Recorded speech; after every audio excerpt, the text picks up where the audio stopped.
make me over. Don't make me over. Now that I do anything for you, you don't make me over.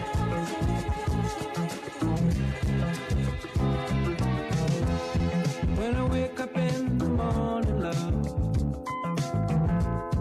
and the sunlight hurts my eyes, something without wanting love bears heavy on my mind.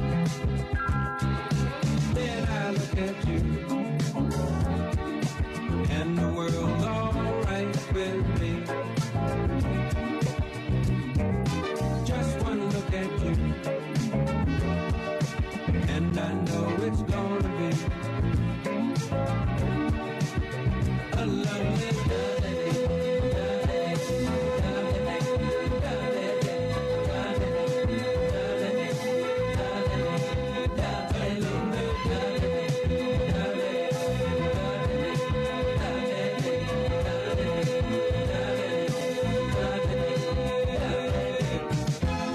When the day that lies ahead of me seems impossible to face, when someone else instead of me always seems to know the way, then I look at you, and the world's alright with me. Just one look at you, and I know it's gonna be a lovely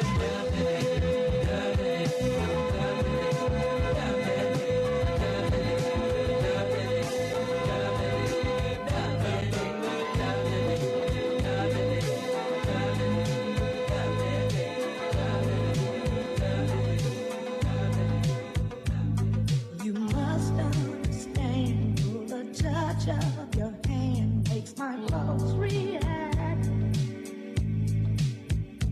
That it's only the thrill of boy meeting girl opposites attract.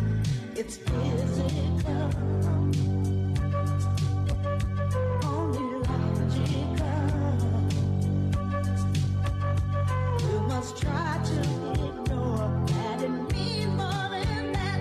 Oh, what's love got to do with it? What's love but a second-hand emotion? What's love got to do with it? Who needs a heart when a heart can be broken? It may seem to you that I'm acting confused when you're close to me. If I tend to look dazed, I read it someplace. I've got cause to be. There's a name for it. There's a phrase that fits. But whatever the reason, you do it for me. Oh, what's love got to do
up, man? It's your boy Akon. You know it's that official comment. And right now you got to lock right here with DJ Neptune. If I knew what you're thinking, then I wouldn't have to wonder why. Search for a meaning. Every time I caught your eye, ooh, there's a magic when we touch. I know it's for real. Baby, it's your turn to show how you feel. Oh, echo my heart, tell me I'm the only for you. Echo my heart, tell me we're so deep in love. So you too.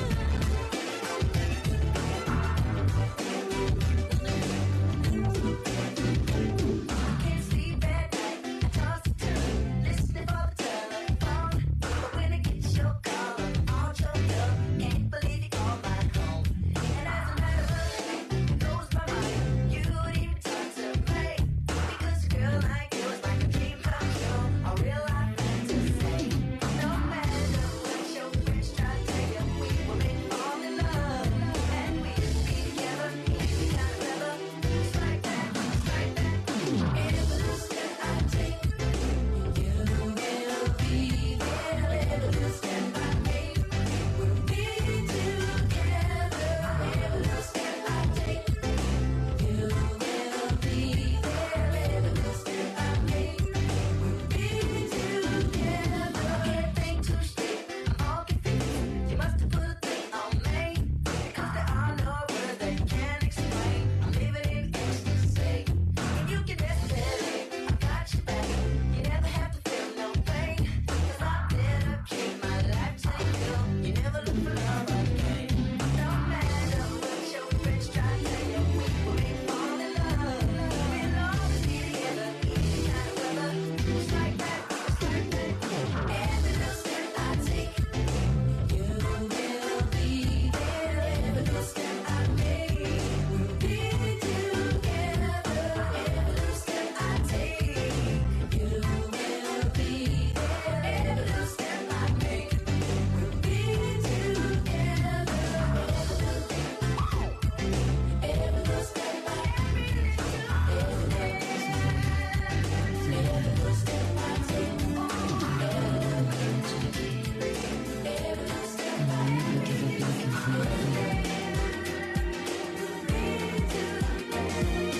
Been around the world and I can't find my baby. I don't know when, I don't know why he's gone away, and I don't know where he can be. My baby, but I'm gonna find him. We had a quarrel, and I let myself go. I said so many things he didn't know, and I was so bad. I don't think he's coming back. He gave the reasons he should have, and he said things he hadn't said before, and he was so mad. And I don't think he's coming back, coming back. I did too much lying, wasted too much time. Now I'm here and crying. I've been around the world and I can't find my baby. I don't know when, I don't know why he's gone away, and I don't know where he can be. My baby, but I'm gonna find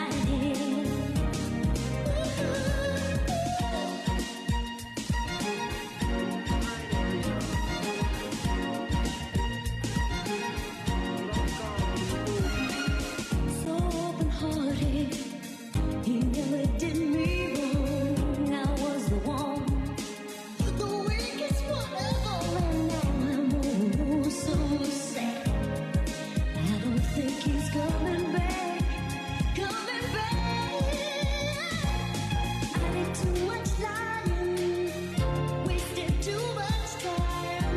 Now I'm here and crying.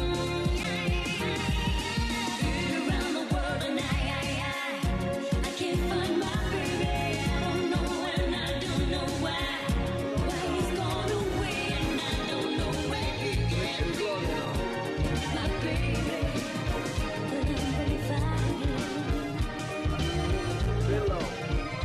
Baby wala Colombo, baby wala Colombo, baby wala Colombo, baby wala Colombo. You come chop my money, and you tell me say you love me. You come while up my days, and you tell me say you need me. Baby you trick me so, baby you trick me so, baby you trick me so, baby you trick me so. You come while up my life, and you tell me say you love me. You come while up my days, and you tell me say you need me. How can I catch you? Your mama wish you catch you. Your father wish you catch you. Your brother wish you catch you. Baby while I Colombo,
have been informed that breakfast is ready. You can go to the back for your breakfast. The ushers will direct you how to sit accordingly. Thank you very much. Breakfast is served.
Check it out, man. That's your boy Akon. You know it's that official convict. And right now you got a lock right here. DJ Neptune. You never need love, no. Let one love set you free.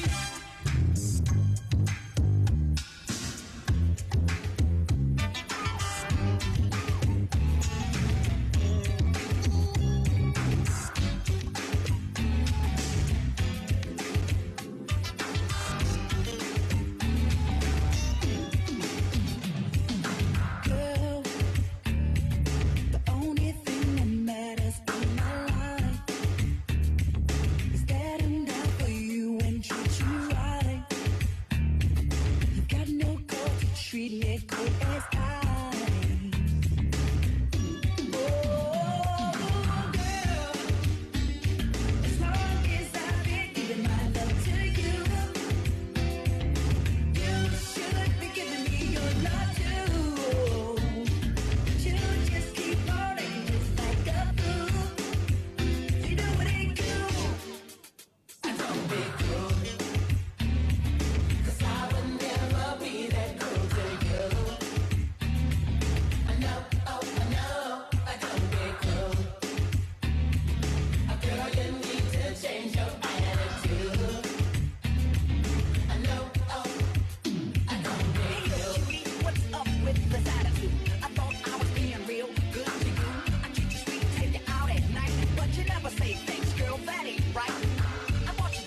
Summer heat, summer rain, summer love is here again.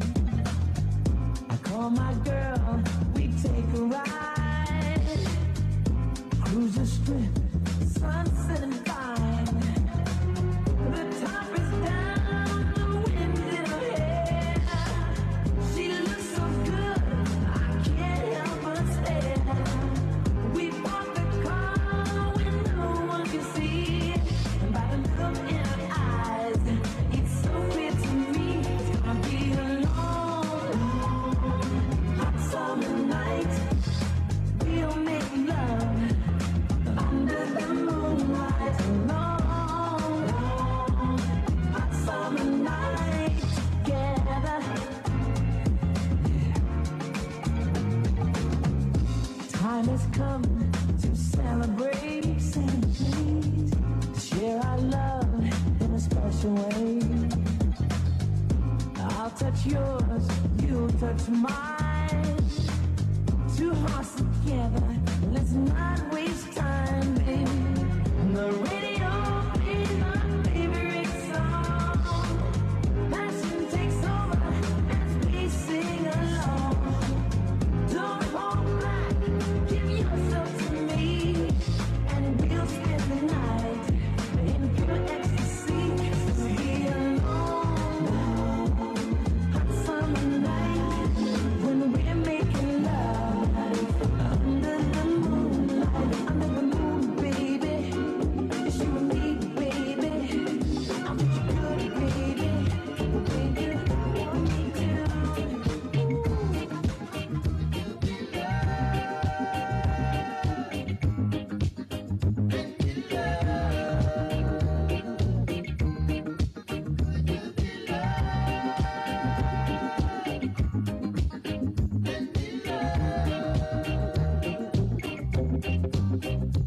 Don't let them fool you,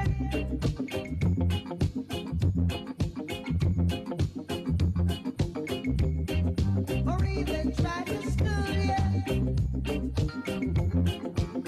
Oh no, we've got some mind of our own, so go to hell if what you're thinking is not right. Love would never leave us alone. I in the darkness, you must come out the light. Could you be loved and be loved? Could you be loved, oh yeah, and be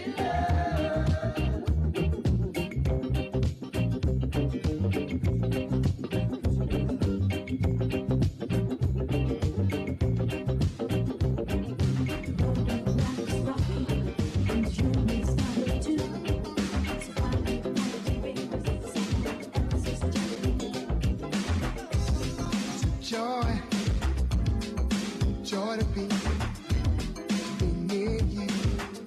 Won't you here with me? It's a joy, joy to be near you. I want you here with me. Baby, can't you see just how much you mean to me? Get a thrill each time I'm near you. I get such a rush, crave to feel your tender touch. Magic moment, paradise. Oh, baby, life is too damn short to let you get away. Here to say I need your love. Oh, baby, there's no greater pleasure than you give to me. Hear me, baby, I want you to know. It's a joy, joy to be near you. I want you here with me. It's a joy, joy to be near you. I want you here with me.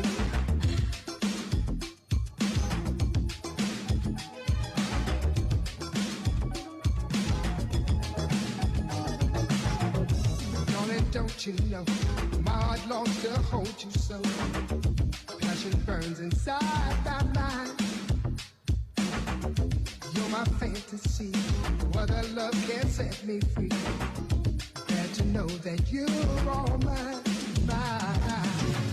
Sailing through the night, I find the simple pleasures. The stars fall like the moon, so full of love. Nothing takes the place of romance and champagne. All we need is you and me, baby. It's a joy, joy to be near you. Won't you hear me? It's a joy, joy to be. I wanna be near you. Won't you hear me? What you ever say, that's the way it was. Happened so naturally, didn't I know it was love? The next thing I thought was you, holding me close. What was I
looks so sweet. She makes my heart just skip a beat. My girl's the best, and that's no lie. She tells me that I'm her only guy. That might be true, but my girl's a joy. She don't play around, she right to the point. My girl's like candy, a candy tree. She knocks me high up off my feet.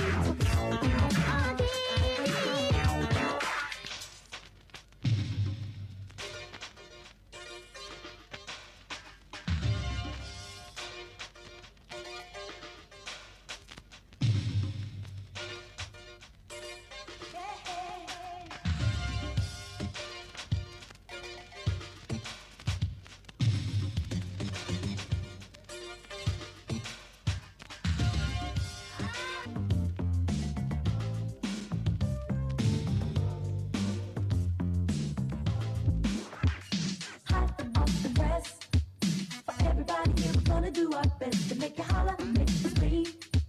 I heard it on the news, it's an incredible scene. I just got the word. I jam it, it's connecting everybody I heard. To make you party, make you sweat. You're even gonna feel it through your TV set. I said the headlines, headlines. Have you heard it? Headlines, headlines. Hit it.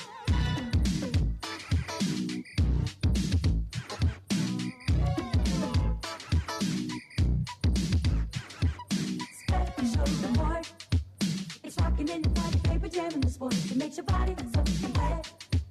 A devastating news that you never forget. I just got the news. Got it printed in the paper, everything that you do. You wanna party, rock and roll. That's a hot news bit for your radio. It's the headlines. Tell me, have you heard it? Headlines. Read all about it, baby. Headlines. Headlines. Headlines.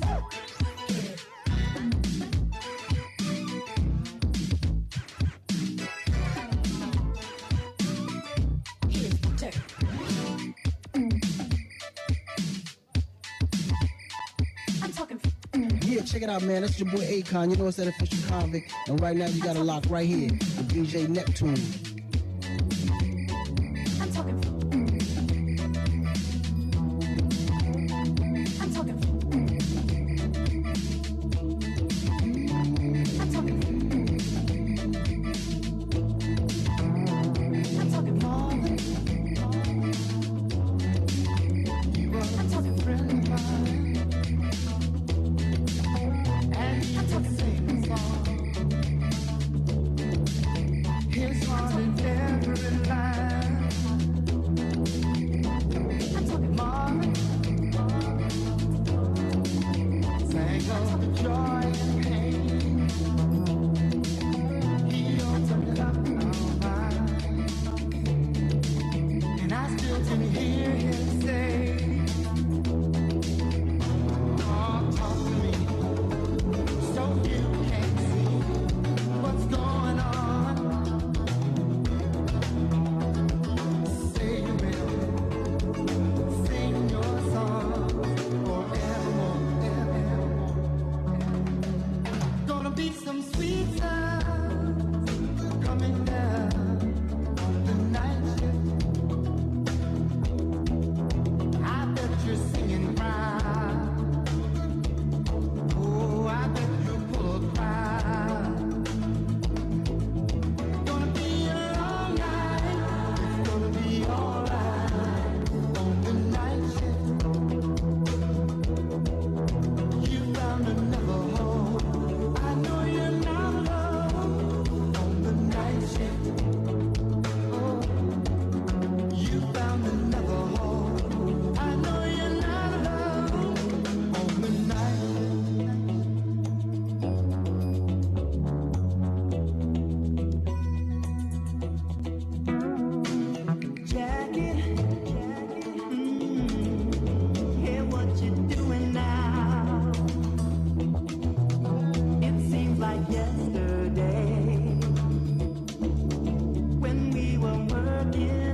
ever since our voyage of love began.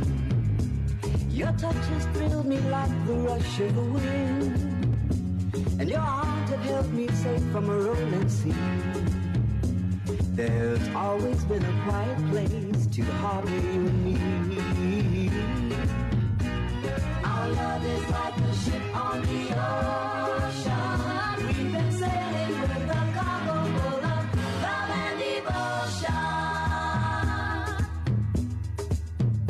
So I'd like to know where you got the notion. Said I'd like to know where you got the notion. Rock the boat, don't rock the boat, baby. Rock the boat, don't tip the boat over. Rock the boat, don't rock the boat, baby. Rock the boat.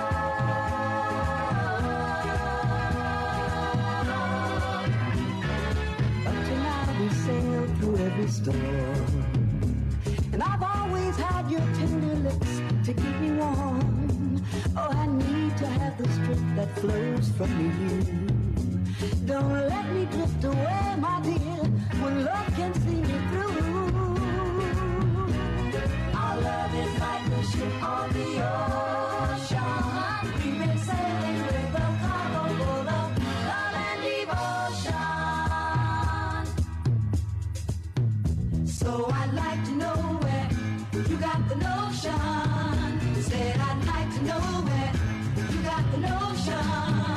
So I'd like to know where you got the notion. Said I'd like to know where you got the notion.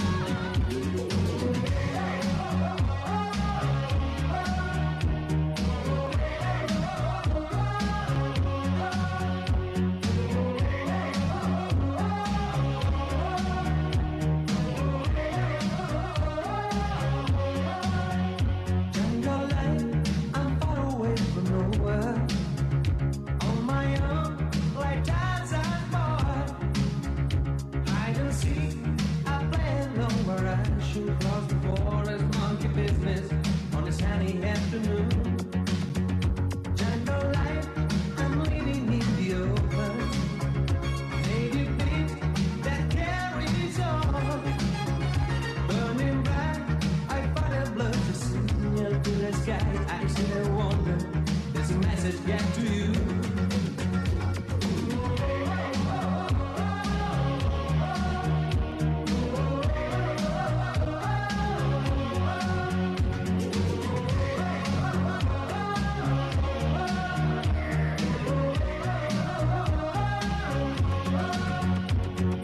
Night to night, goody order, taste night. Goody order, night to night.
love, they make me wonder. Touch am for body, he no buruku me. She be number one, original Lagos baby. I'm out of BK every day. This one I found out. Make she show you love, the electric current. That's why my girl, na la Kayana baby.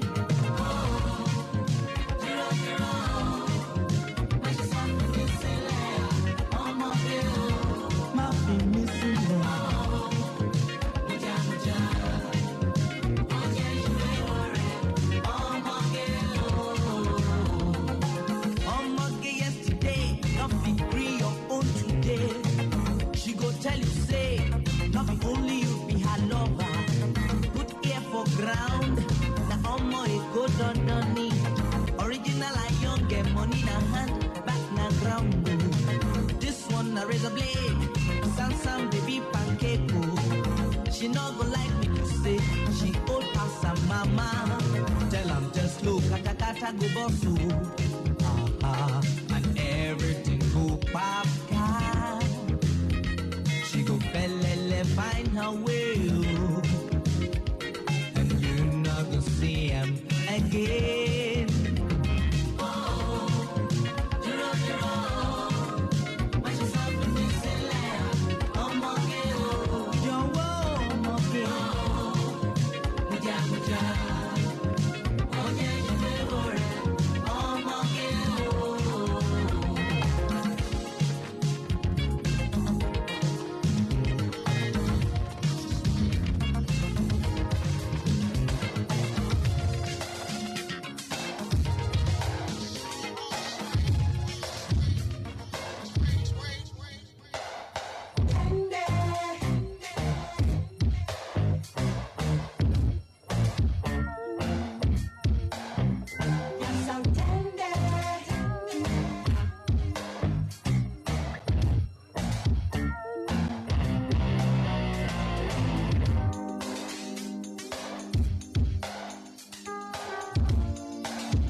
the bass, turn up the treble. Radical mind, day and night, all the time. 714, wise, divine, maniac, brainiac, winning the game.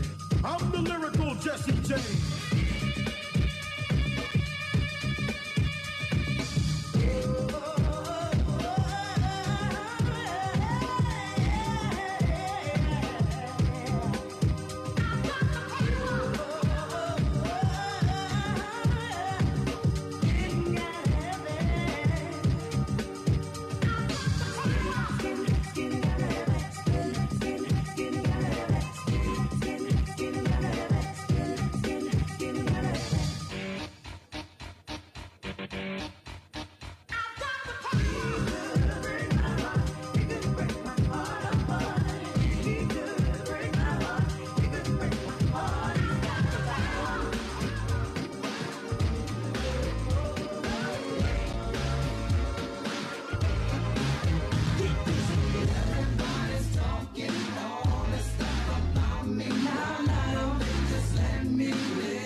It's the way that I want to live. It's my life.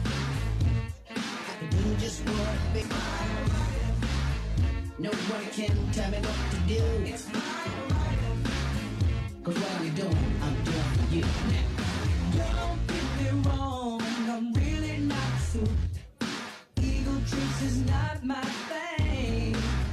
All these strange relationships really gets me down. I see nothing wrong with spreading myself around. Everybody's talking all this stuff about me. Yeah. Why don't they just let me live? Tell me why. I don't make a mission. I don't need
Yeah, check it out, man. That's your boy Akon. You know it's that official convict. And right now you got a lock right here with DJ Neptune.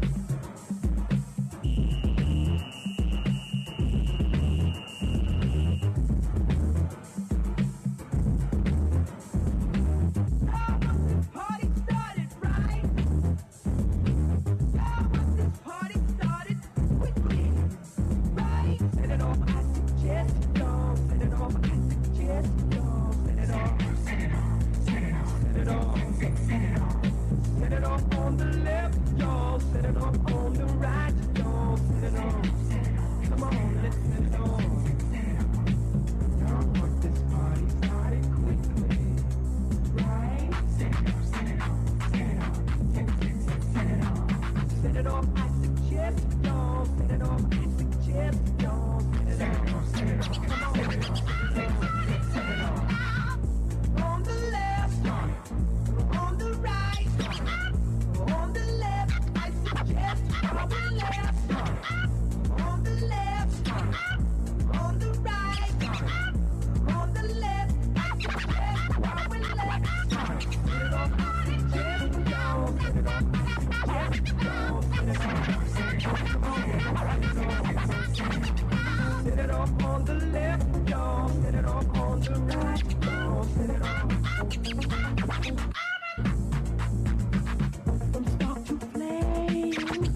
with the bass. Pajamas live in effect, and I don't waste time. On the mic with a dope rhyme. Jump to the rhythm, jump to the rhythm, jump. And I'm here to combine beats and lyrics to make you shake your pants, take a chance. Come on and dance, guys. Grab a girl, don't wait, make a twirl. It's your world, and I'm just a squirrel. Trying to get a nut to move your butt to the dance floor. So yo, what's up? Hands in the air. Come on, say yeah. Everybody over here, everybody over there. The crowd is live, and I'm through this party. People in the house, move.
responsibilities. So I'm looking for a man who's got some money in his hand. 'Cause nothing from nothing leaves nothing. You got to have something if you wanna be with me. Oh, life is too serious, love's too mysterious. A fly girl like me needs security. 'Cause ain't nothing going on the rent. You got to have a J.O.B. if you wanna be with me. Ain't nothing going on but the rent. You got to have a J.O.B. if you wanna be with me. No romance without finance. I said no romance without finance. Boy, your silky words are sweet, but we're only wasting time if your pockets are empty. I got lots of love to give, but I will have to avoid you if you're unemployed. 'Cause nothing from nothing leaves nothing. You got to have something if you wanna be with me.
do.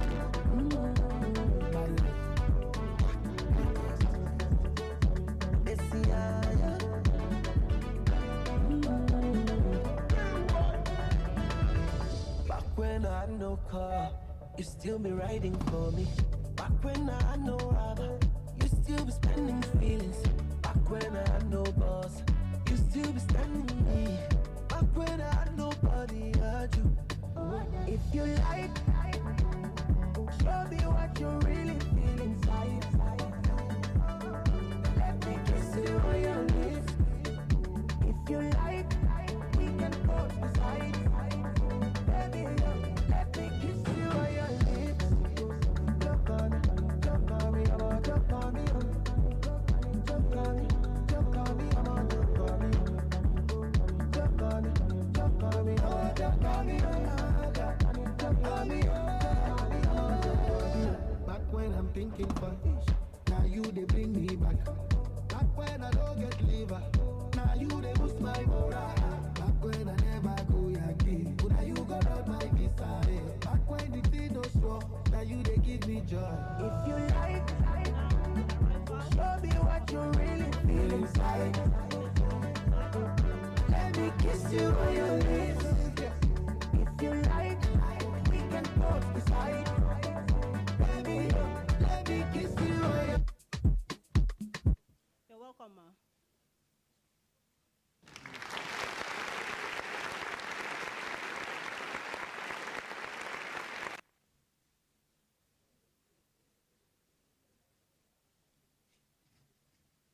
With her arrival, may we be on our feet as we take national anthem, please. Thank you.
More music on trendybeats.com. Thank you. May we be seated?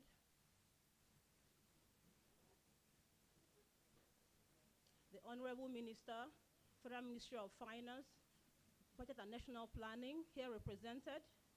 The Ptad, the Senior Management Team of Directorate here present. Our esteemed pensioners from the Northwest region of the country, other stakeholders and partners here, members of the media, good morning and welcome to this two-day Stakeholders Engagement Forum holding in the beautiful city of Kaduna. Before we commence the program, I'd like to introduce you to Team Ptad, as well as other partners and stakeholders here present. Some of you might have met her before, some might have not. Let me introduce our Chief Executive Officer, Dr. Chioma Ejikeme.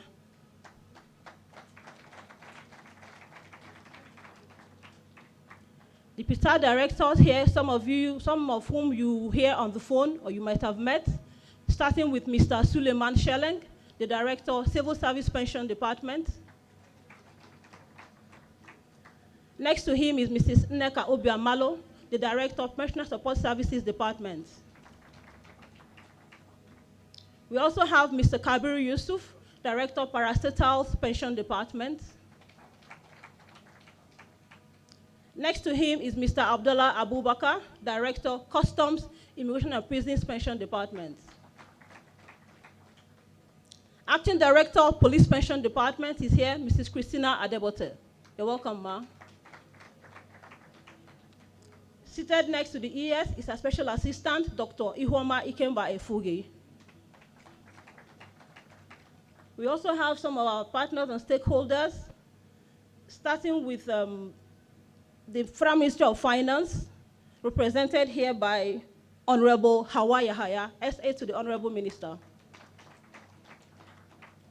We have a retired Federal Permanent Secretary, retired but definitely not tired, Barrister Sonny Osuagu, OON. Good to see you, sir. Our other stakeholders will be introduced in due course.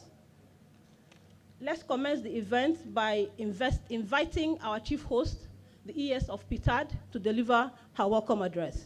ES, ma. A round of applause for her, please.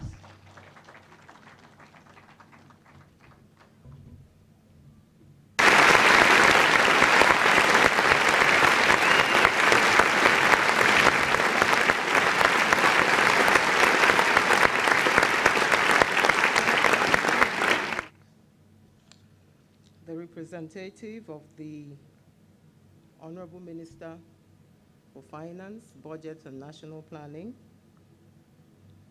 Honorable Hawa Yahaya. Representatives of our other stakeholders here present.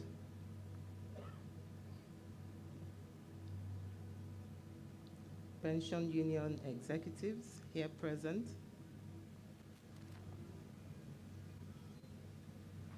Retired Permanent Secretary, Mr. Sonny Osuagu. Management staff of Ptad, gentlemen of the press, and our very, very dear pensioners from the Northwest Zone.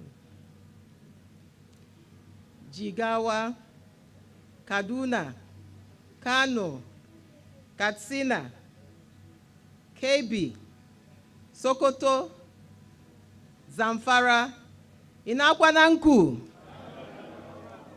Sanudezua, Yayagida, Yayayali, Agode.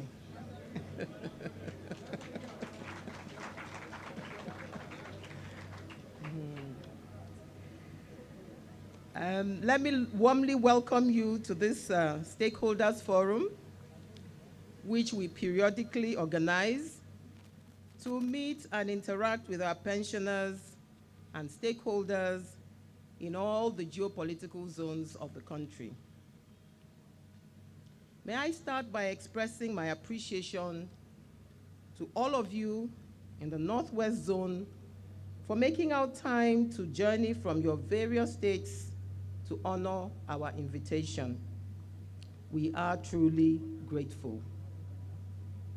It is my sincere belief that our interaction here will be of immense benefit to us all. At the Pension Transitional Arrangement Directorate, carrying our pensioners and stakeholders along in what we do is of utmost importance to us. And this is why we organize this kind of forum, to interact with you, keep you updated on our activities, as well as our future plans, but most importantly, get your feedback. Ptad's determination to change the narrative as far as pension administration under the defined benefit scheme in Nigeria is concerned is irrevocable. It is pertinent to note that Ptad has intentionally and consistently been working on achieving positive and sustainable change in the DBS pension management for the almost 10 years of its operation. It is worthy to mention that Ptad will be 10 by August of 2013.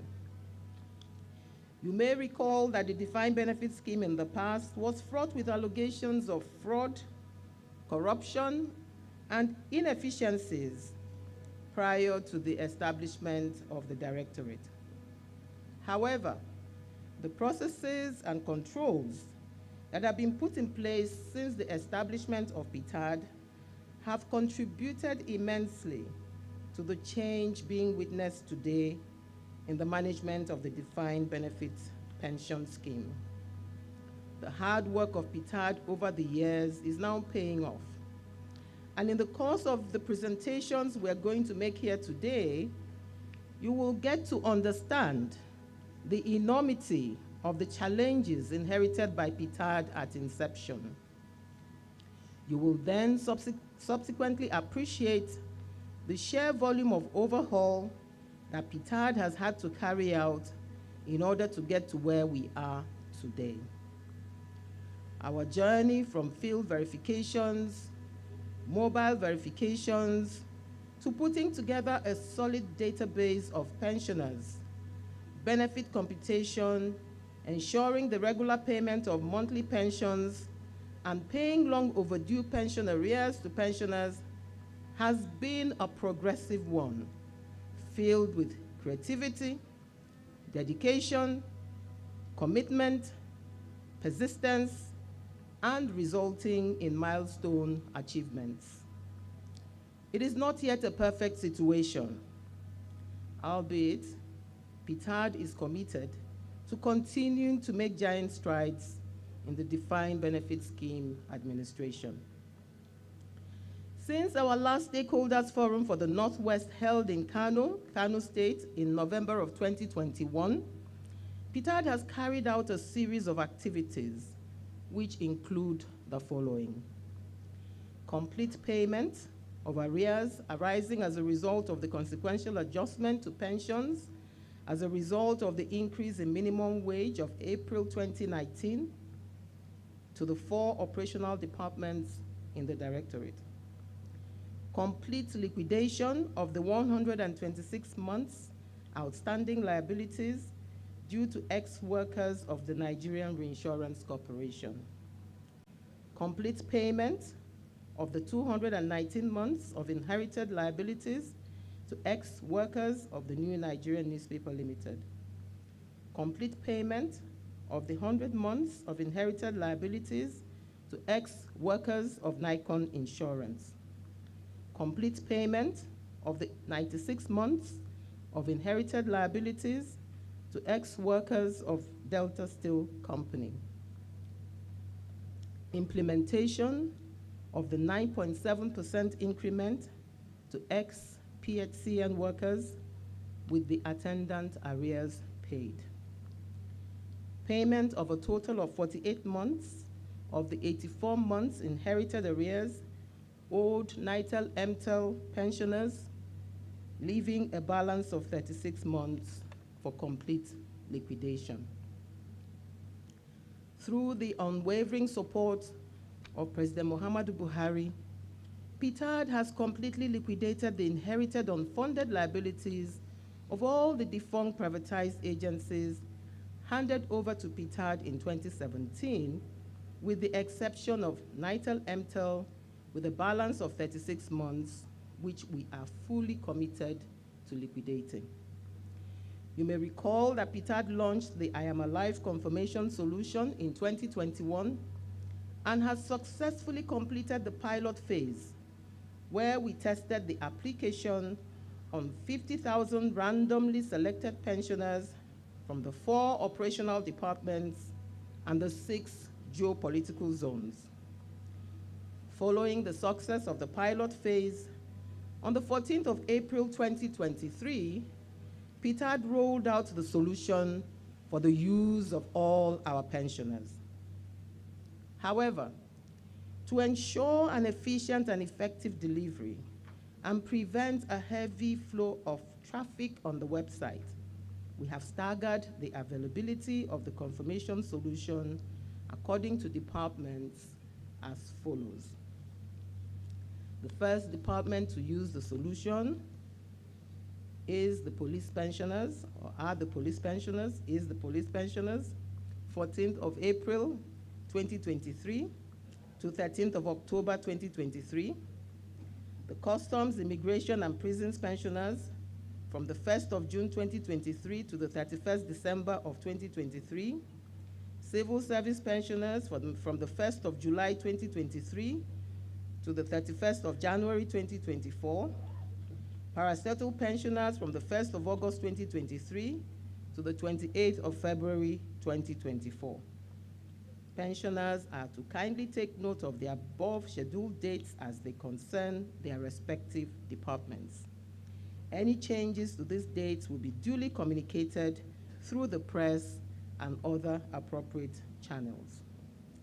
Ptad has provided a 6-month grace period for every department and their pensioners to complete their I Am Alive confirmation solution.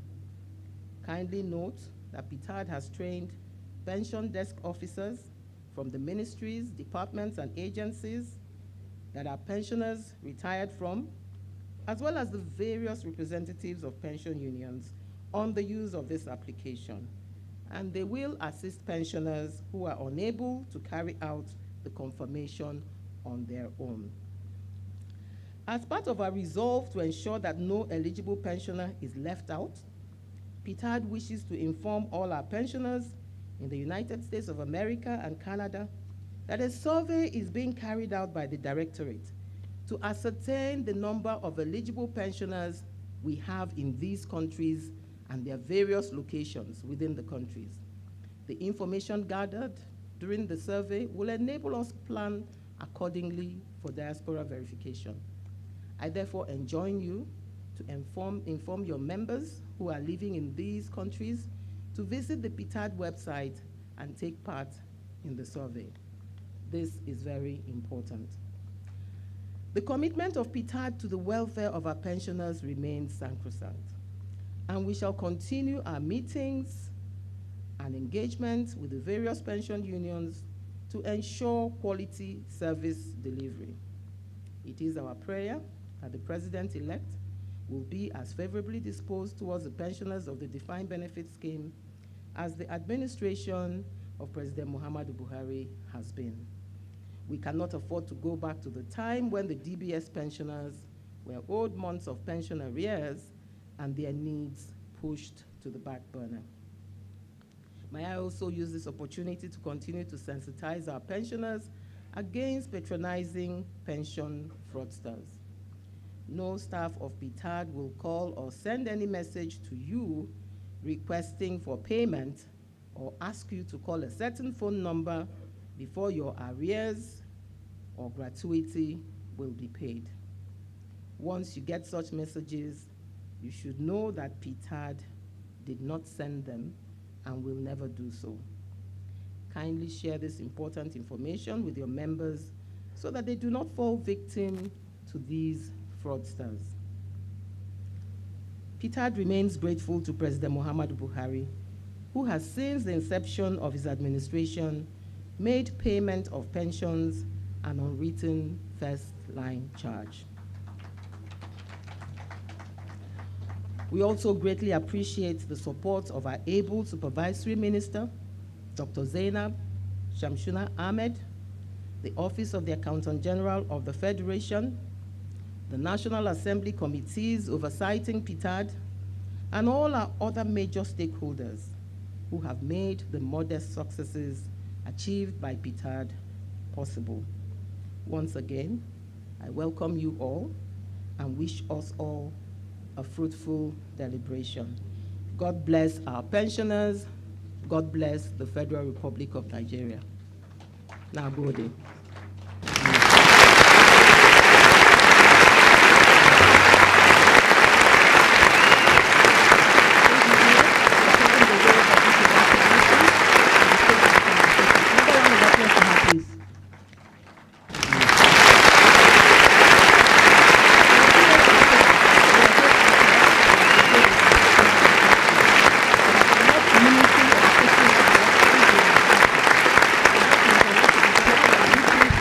On silent mode or vibration mode, so we don't distract our neighbors.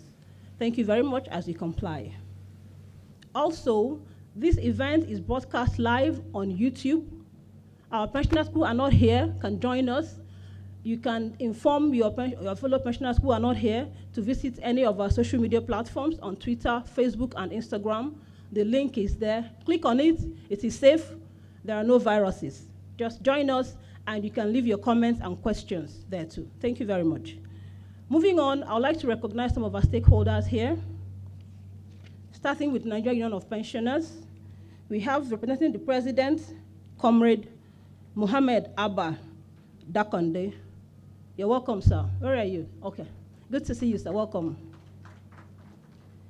He's with Comrade Abdullahi Tosho Garba. You're welcome, sir. We also have Acting Director, Public Complaints Commission, Mrs. Oguche Flores Ebele. You're very welcome, ma'am. From the Office of the Accountant General of the Federation, we have the Give Me's office. We have Mr. Oluwafemi Bolaji. Good to see you. Welcome. Moving on, the ES has mentioned the new narrative that Ptad has. And to speak more on that new narrative, I would like to invite the Director, National Support Services Department, Mrs. Nek Obiamalo. Welcome her as you come up, please. Thank you.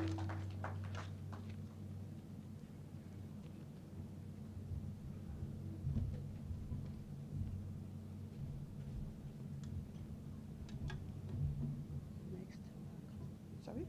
Next. Okay, all right, thank you. Good morning. Good morning. Sorry, I'm not as, okay, let me try. Sanu Dezua. Let me try. The ES, please permit me to stand on the established protocol. This morning, I want to talk a little bit about what the ES mentioned in her opening address, the new narrative. And what I'm doing really is I want to take you through Ptad's journey, where we are coming from and where we are now. And I want to let you know that the standard or the services that Ptad is now offering to its pensioners and the way we are doing things is here to stay. It is here to stay. The old way of doing things, the old way of administering pensions has passed, and we have done away with that. We are looking to the future, and we're looking to the ways in which we can improve on what we have done, and we can improve on the welfare of our pensioners. We think it's very important that everybody understands that the new narrative is here to stay. And we want not only just our pensioners, stakeholders, especially the press, to notice and take note that we are no longer doing things in the old way. And I'll talk a bit about the old way so that you know what I'm talking about. I reference it in my presentation. It's important also to remember something. When I talk about the new narrative or the new way of doing things, I'm talking about pension administration under the defined benefit scheme. I'm talking about pensioners who are paid by the Federal Republic of Nigeria under the defined benefit scheme. So federal pensioners and the state with federal share pensioners. All of you who are paid by the federal government under the defined benefit scheme in Ptad. I'll tell you a little bit about some of the issues and the challenges that we are faced in Ptad. And the whole idea is to help you to understand what has been done and how far we have gotten to where we are today. And partly is also for you to understand that sometimes things don't always move as fast as you would want them to move. And many times it is because of the challenges and the issues that we have faced in Ptad over the last 10 years that things sometimes seem to move slowly for pensioners. But we're hoping that you will understand what those issues are.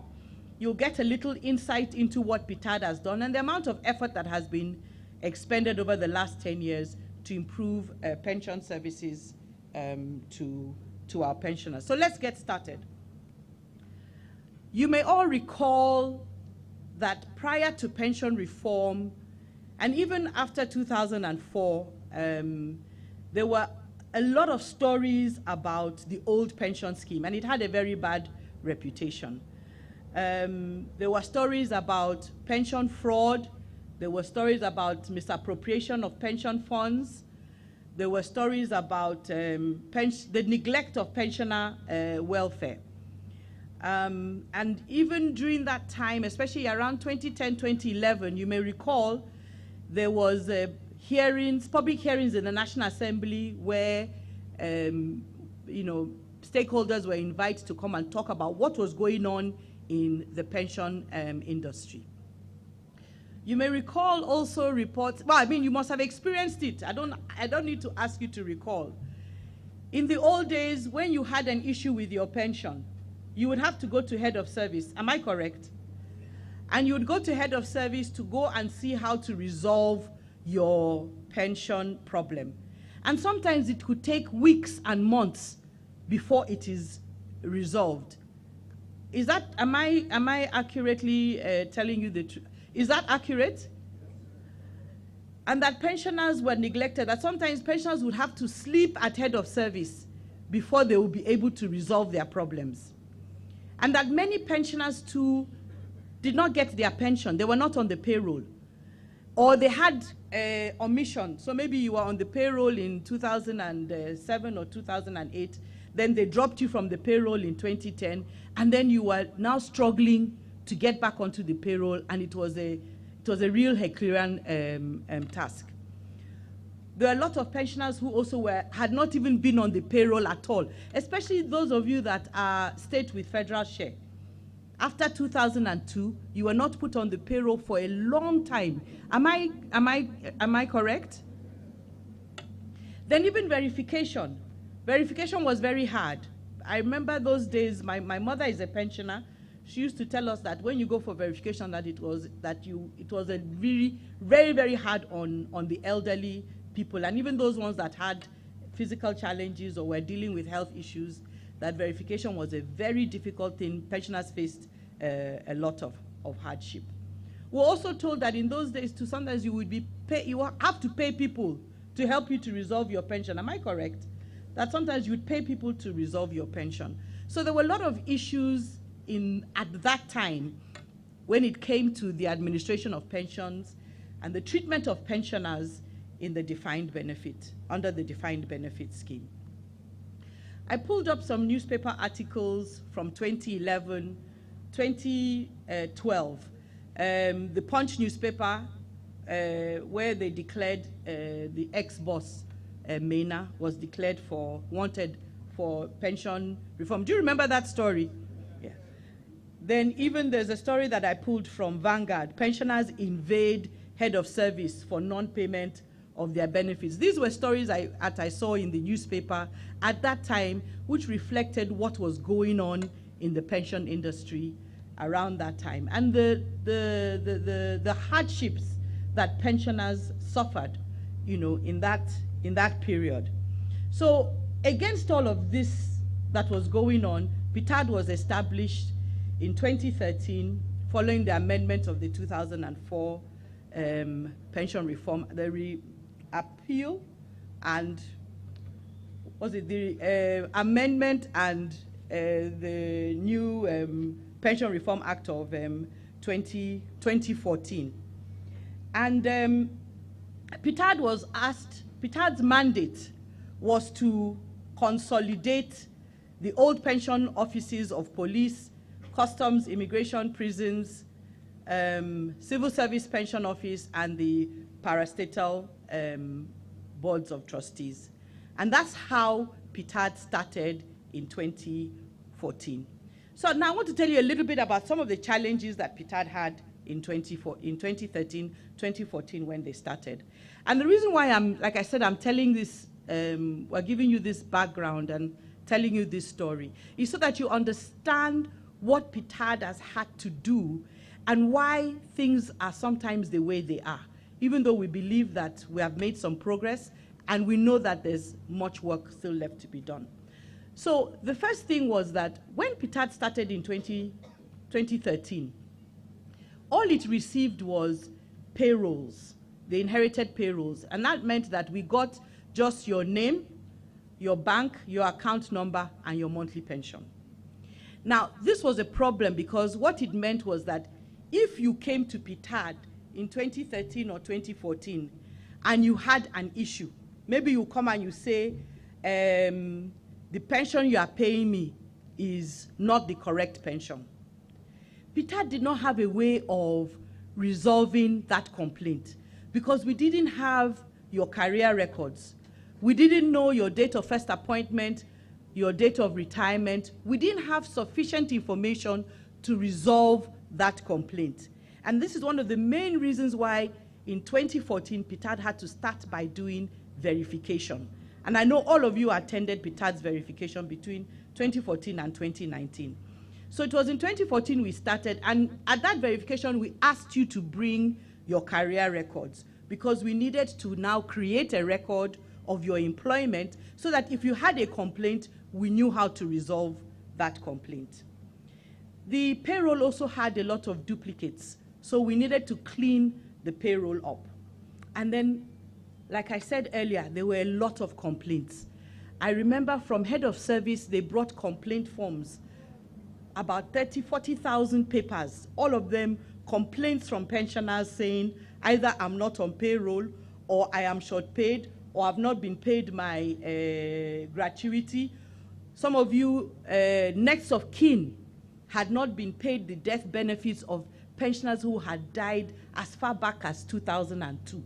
They still had not been paid their death benefits. So that was also, a problem. So that's what Ptad saw right at the beginning when they started working. Because there were so many complaints of non-payment and omission and death benefits, we knew we had a huge liability. And one of those liabilities, if you remember, was 33%. Now, do you recall that the 33% had been approved in 2010? As at 2013, had you been paid that 33%? Are you with me? So, do you recall that 33% arrears was approved in 2010? Do you remember when it was paid? It was not paid in was it paid that 2010? Was it paid 2011 or 2012? It was 2014, isn't it, that they started paying it. So that was one of Ptad's biggest liabilities, 33% arrears owed to defined benefit pensioners. Then, of course, many of you stayed with federal share. You had not collected your gratuity. Those of you that retired after 2002, your federal share of gratuity, have you been paid it? Some of you had not been paid federal share of gratuity as at that time. Then, of course, the death benefits I talked about. One of the other issues that we had then in 2014, 2015, was that pension was being calculated manually. So what they used to do that time is they'll just have paper and you will use paper and pen to calculate somebody's pension. And because we're using paper and pen, there were a lot of mistakes. And that even informs the reason why we had so many complaints of people complaining I was short paid, it was because of that manual computation. And then pensioners' files. We needed records. Pensioners' files were not available, and if they were available, they were in a very bad state. So these are I'm just listing some of the issues that we had right at the beginning, 2014, 2015. So Ptad started by consolidating the pension offices. So we had to bring all those pensioners under one roof. So 18,370 pensioners that were police, customs immigration, 12,203, civil service, it was an estimate then, 129,999, and then the treasury-funded parastatals, and those ones, there were about 108,325 pensioners from 276 agencies. And all those agencies and all those pensioners had to be now put onto one payroll under the auspices of Ptad. And then we now had to determine what was the pension liabilities, what was due to all of these pensioners. Like I said in the beginning, you know, the reason for bringing up these old stories is for you to understand what the issues were, what the challenges, and why it has taken, in some cases, so long to resolve some of those issues. But let us continue. Based on our verification, we estimated liabilities to be roughly 213 billion at that time, which included state with federal share, what was owed to state pensioners with federal share, what was owed to steel rolling mills, Katsina, Oshogbo, and Jos, the 33% arrears that was due to all of you pensioners, gratuity, death benefits, monthly pension to pardoned officers under customs, immigration, and prison. I've listed out the estimates. If you look at your screen, you see some of the breakdown of those estimates. That was what we estimated to be pension arrears that were due to pensioners when Ptad was just beginning in 2013, 2014, and 2015. So I've given you an idea of everything that was on ground when we started, all the challenges and the issue of the way pensioners were being treated and the issues of arrears that were owed to pensioners. That's how Ptad started. So now I want to talk about what has been done since that time.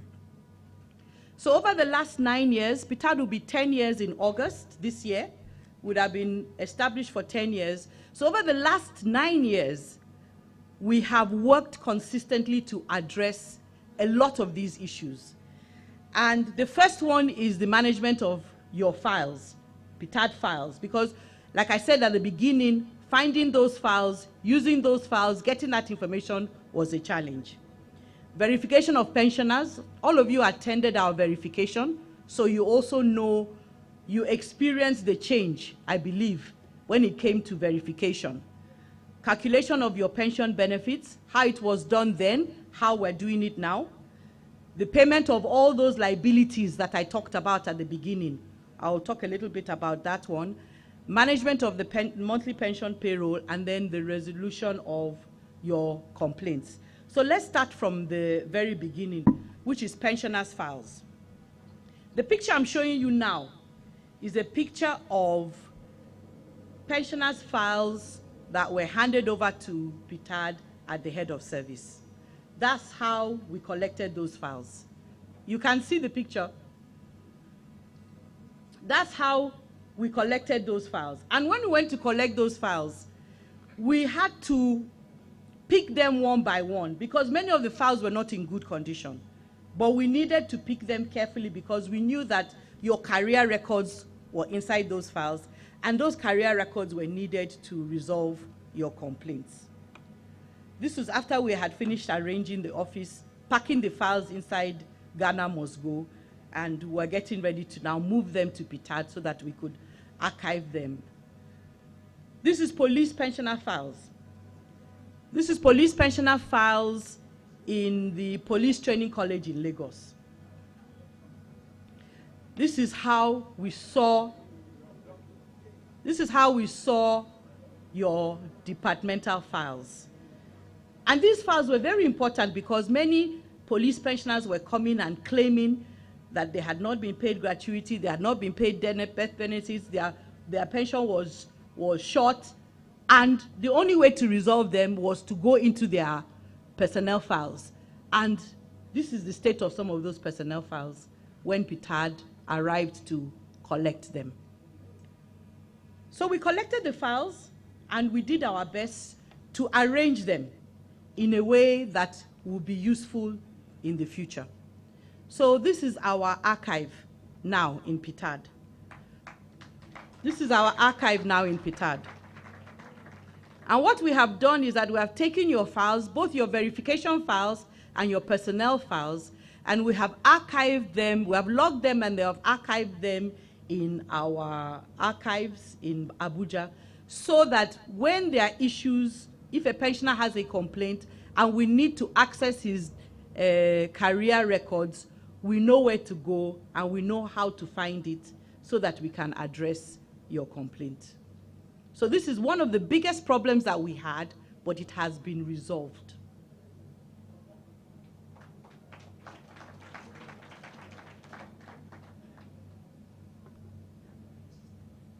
So all of you, I think, have experienced the pensioner verification under Ptad. And when you compare it with the stories of the past, would you agree that we have made significant progress in the way we treat pensioners now? So, like I said earlier on in the past, verification was very hard. Sometimes they would only have 1 or 2 centers, and pensioners had to go through a lot in order to get verified. But do you know the worst part about this story, about verification? There was no database that was built as a result of your verification. All the verification that you were doing was just I am alive verification. They were just confirming that you are alive so that you can receive your payroll. But Ptad verification, if you remember, we captured your picture, we took your fingerprints, is that not correct?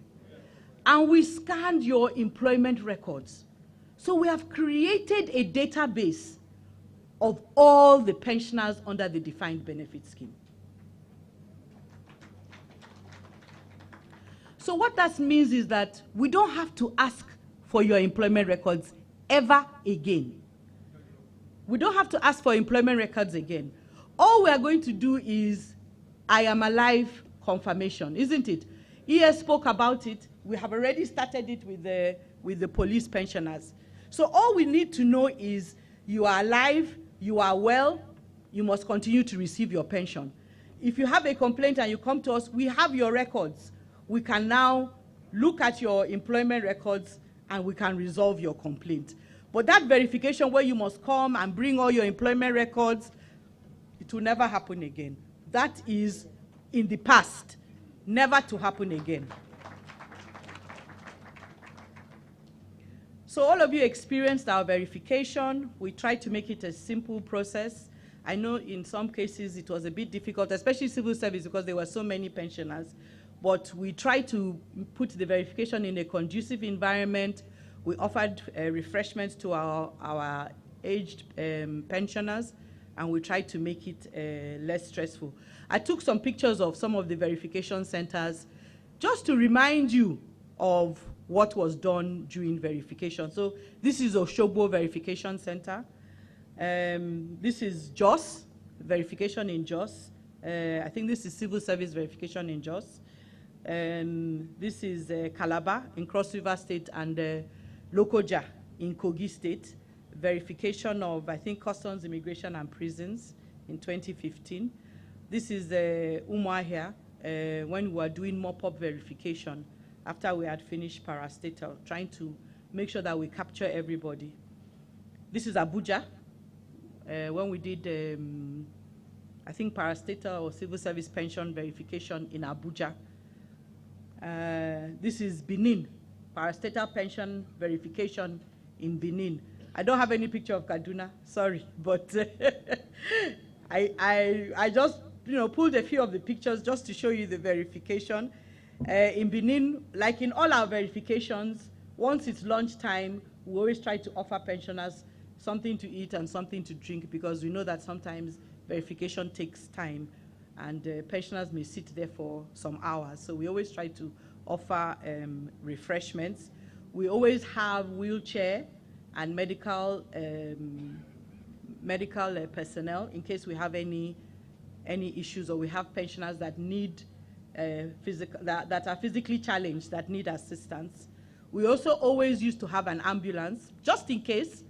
And I think it would be fair to say that in the entire time that we did verification, we never had even one pensioner die during our verification.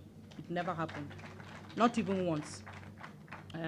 But we always had an ambulance, and we always had standby just in case somebody needed attention. And the pensioners acknowledged it. You yourselves acknowledged that Ptad did verification well. Several articles in the papers, and even many of you would come to us and tell us you have done well. We appreciate what you have done. So I just pulled a few newspaper articles where pensioners were saying, thank you, you guys did, Ptad, you did well with the verification. The beautiful thing about verification is that we will never do it again. It will never occur again. It's only I am alive that you will do. And I am alive, you will stay in your house and do it. If you don't have a phone in your house, you don't have a smartphone, or you don't have a computer in the house, there will be somebody nearby in that your community or wherever it is that will have a computer. You'll be able to go and do it there. It's better than coming to Abuja because you want to do verification. And that's really why we believe that I am alive confirmation is the way forward, so that pensioners can sit in their homes and enjoy their retirement without unnecessary stress.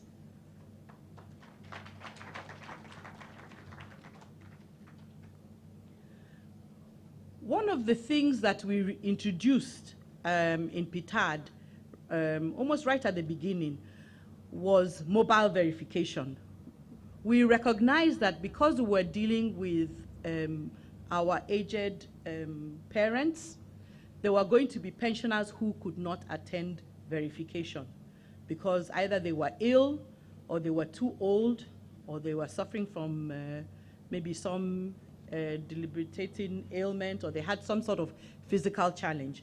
So mobile verification was conceived to send a mobile verification team to where the pensioner is. So we're going to your house, to your hospital, to wherever you are located, so that we could do your verification because we knew you could not come. And in the last 10 years, we have visited every state capital at least 3 or 4 times. And we have gone to villages, we have gone to towns all over Nigeria in the last 9 years. Hospitals or your house or wherever you are. This is a mobile team in Gombe. There was a pensioner that was in the hospital. We had been told he was in the hospital, he could not come for verification, so a mobile team went to verify him in the hospital because he could not come for verification in the Northeast. This pensioner could not leave his bed. He was challenged physically, and he was suffering for some health challenges. So the mobile team went to his house to do his verification inside his house. Our team have been through all sorts of environments and through all sorts of circumstances.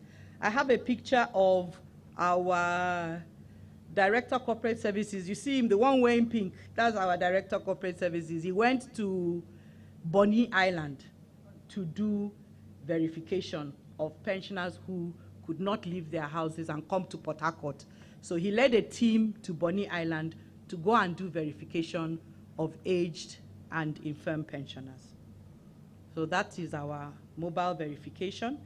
And since I listed all the towns, all the places we have been to go and do verification, many of these places we have been there twice, 3 times, 4 times, because you still have to go back when you discover a pensioner that has not been verified. And as at December last year, we had done 864 mobile verifications across the entire country.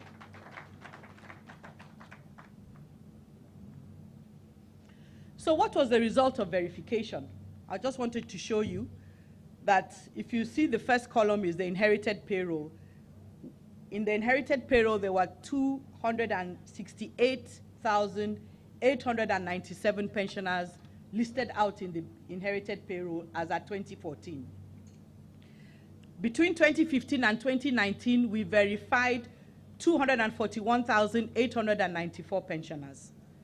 These ones, either they attended the verification or we visited them in their houses for mobile verification. Or they came to Abuja or our Lagos office to do their verification. Following verification, we removed 49,409 pensioners from the payroll because they did not come for verification. But since that removal, we have reinstated, this is as at December 2022, the numbers would have changed now. We have reinstated 40,918 pensioners. Now, I want you to realize something. Even though we say we have removed 49,000 and we have replaced 40,000, many of that 49,000 were pensioners that were not eligible to receive pension. Do you understand what I'm saying? Many of them are people that were not supposed to be receiving pension.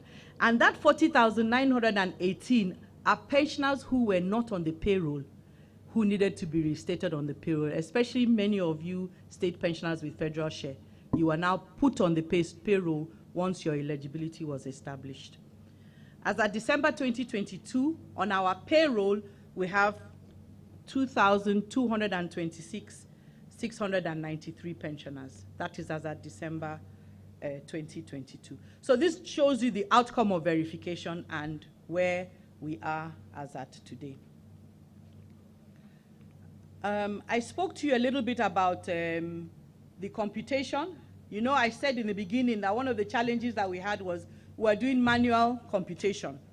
But I want to assure you today that manual computation is a thing of the past. No longer are we doing manual computation. Once you are verified, you are captured on the database will automatically calculate your monthly pension.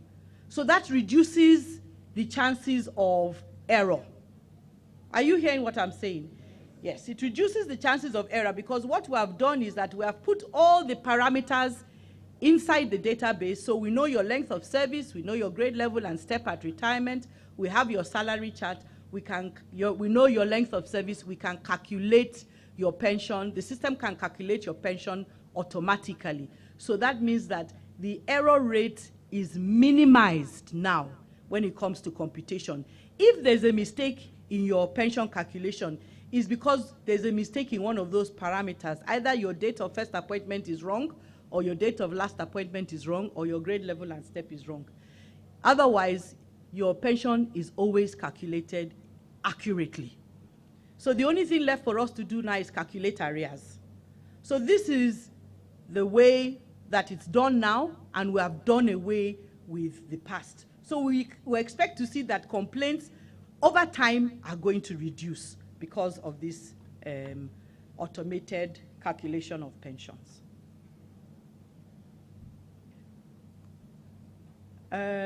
Monthly pension as at December 2022, I just showed it to you. CPID, monthly pension, and the number of pensioners. So as at December 2022, the monthly pension was 112,796,997.58. That was the monthly pension payroll in December. We estimate that since 2015, we have paid out more than 754 billion in monthly pensions. That's how much has been paid.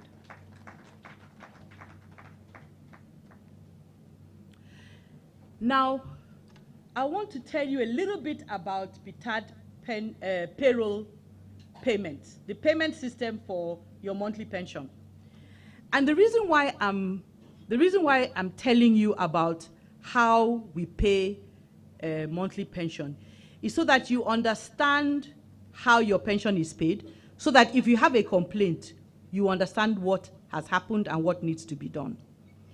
So the first step is that by the 15th day of every month, all the payrolls are prepared and they are on the executive secretary's table for approval.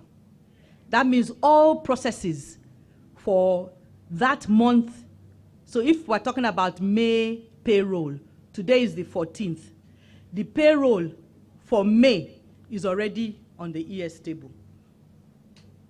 Do you understand what I'm saying? The payroll for May is already on the ES table for approval. So when you come and you complain today, like I've already received some complaints today, you cannot expect that that complaint will be resolved and reflected in May payroll, because May payroll has already gone. So the earliest payroll that we can resolve your complaint is the subsequent month. Do you understand what I'm saying? Good. So once the payroll is on ES table and she approves it and she signs, it is then uploaded to the Government Integrated Financial Management Information System, GIFMIS, which is a payment platform that is managed by OAGF. And hopefully OAGF will talk about that payment platform later on today. So Ptad does not have a bank account. Ptad does not keep any money, we don't even see pension money. Do you understand what I'm saying? We upload the payroll at OAGF on the GFMIS platform. When there is money, when money is now made available and we can see the money on the platform, because it's an electronic system, the payment is finalized and CBN pays the money directly into your account. So Ptad, all Ptad does is prepares your payroll. OAGF issues the instruction for CBN to pay once Ptad's account at the CBN is funded with pension money. Ptad does not own an account, Ptad does not see pension money, and Ptad has no control over the payment of your pension once we have paid, once we have uploaded the payroll and we have finalized it. So you will notice something. When you come to any of our offices, like if you go to our Kaduna office and you say you did not receive your pension, the first thing they will ask you is, can we have your bank statement? Because your bank statement for us is evidence that that instruction, that payroll that we uploaded, that somehow the money that was supposed to be paid by CBN did not reach your account. We don't have any other way of knowing that you have not been paid than if we see your bank statement. It is when we see your bank statement that we will now go to our finance and accounts and tell them, CEO, you paid this person so day. The money did not enter his account. Our finance people will go to OAGF. What happened? Why was this person not paid? Most times they'll say it's a failed payment. We will represent. But sometimes when it fails like that, maybe because there was maybe an issue at the, OAGF will talk a little bit about this, there was an issue at the payment gateway. It takes time for that information to come to Ptad for us to now be able to ask for it to be represented. Sometimes it can take 2 weeks. Sometimes it can take 2 months. Sometimes it can even take 6 months before we are able to represent it for payment again. So it's very important that you understand why sometimes we have failed payments and it takes time for you to now be paid what was meant to go into your account on a particular month, for us to now represent it to make sure that it enters your account subsequently. So I hope all of you have understood the payment process.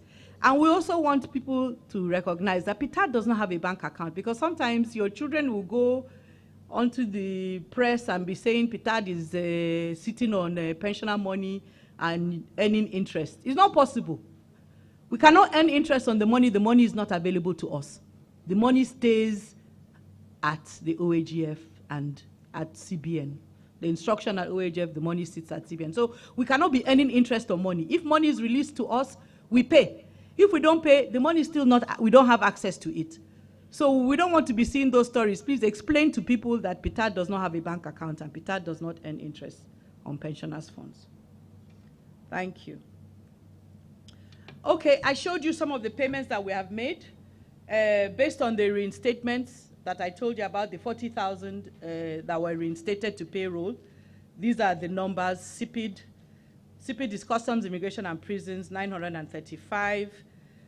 Civil Service Pension Office, 25,998. Police pensioners, 2,525. And then parastatal pensioners, 11,460. These numbers have changed because these numbers are as at last year. This is the pension arrears that have been paid to those pensioners. You can see CPID has paid 1,987 pensioners pension arrears. They have paid 2.5 billion. Civil Service Pension has paid 66,596. They have paid roughly 30 billion, 29.954 billion. Police pensioners have paid 1,258. They paid just a little over $1 billion naira to 1,258 pensioners. And parastatal pension department has paid 6.716 billion to 91,281 pensioners. This is the evidence that we heard your complaint and we resolved your complaint and we paid the pension arrears.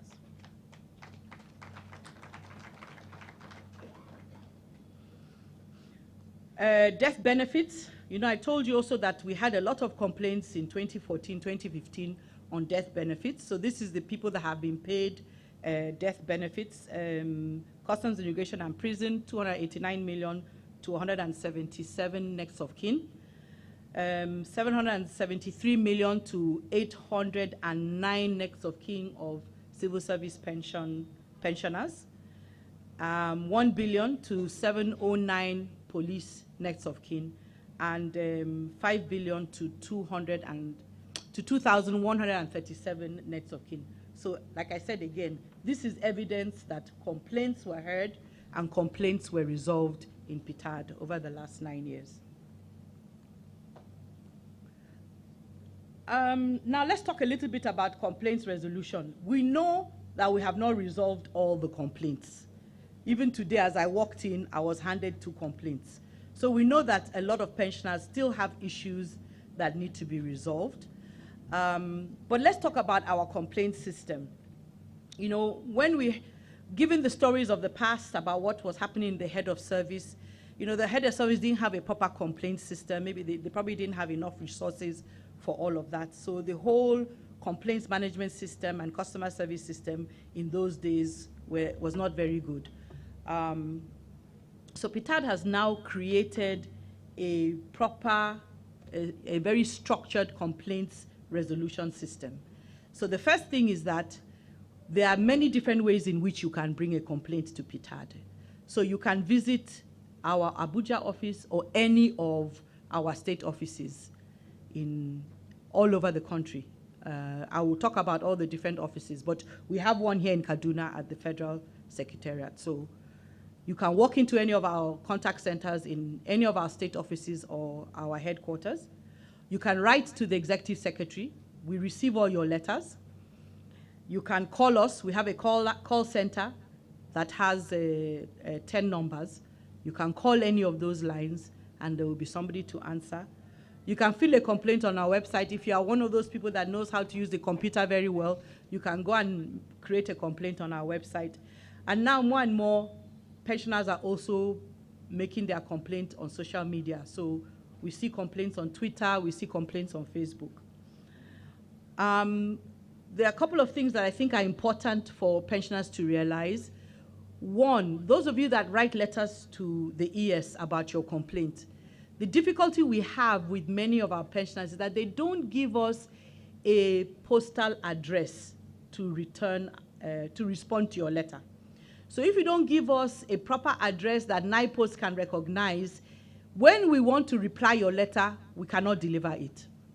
So when you write that your address is behind the church, we're not going to be able to find that address. You have to give us a proper street name, house number, and the proper location so that when you write to us, we can write back and say we have received your complaint and we can respond to your complaint. Okay.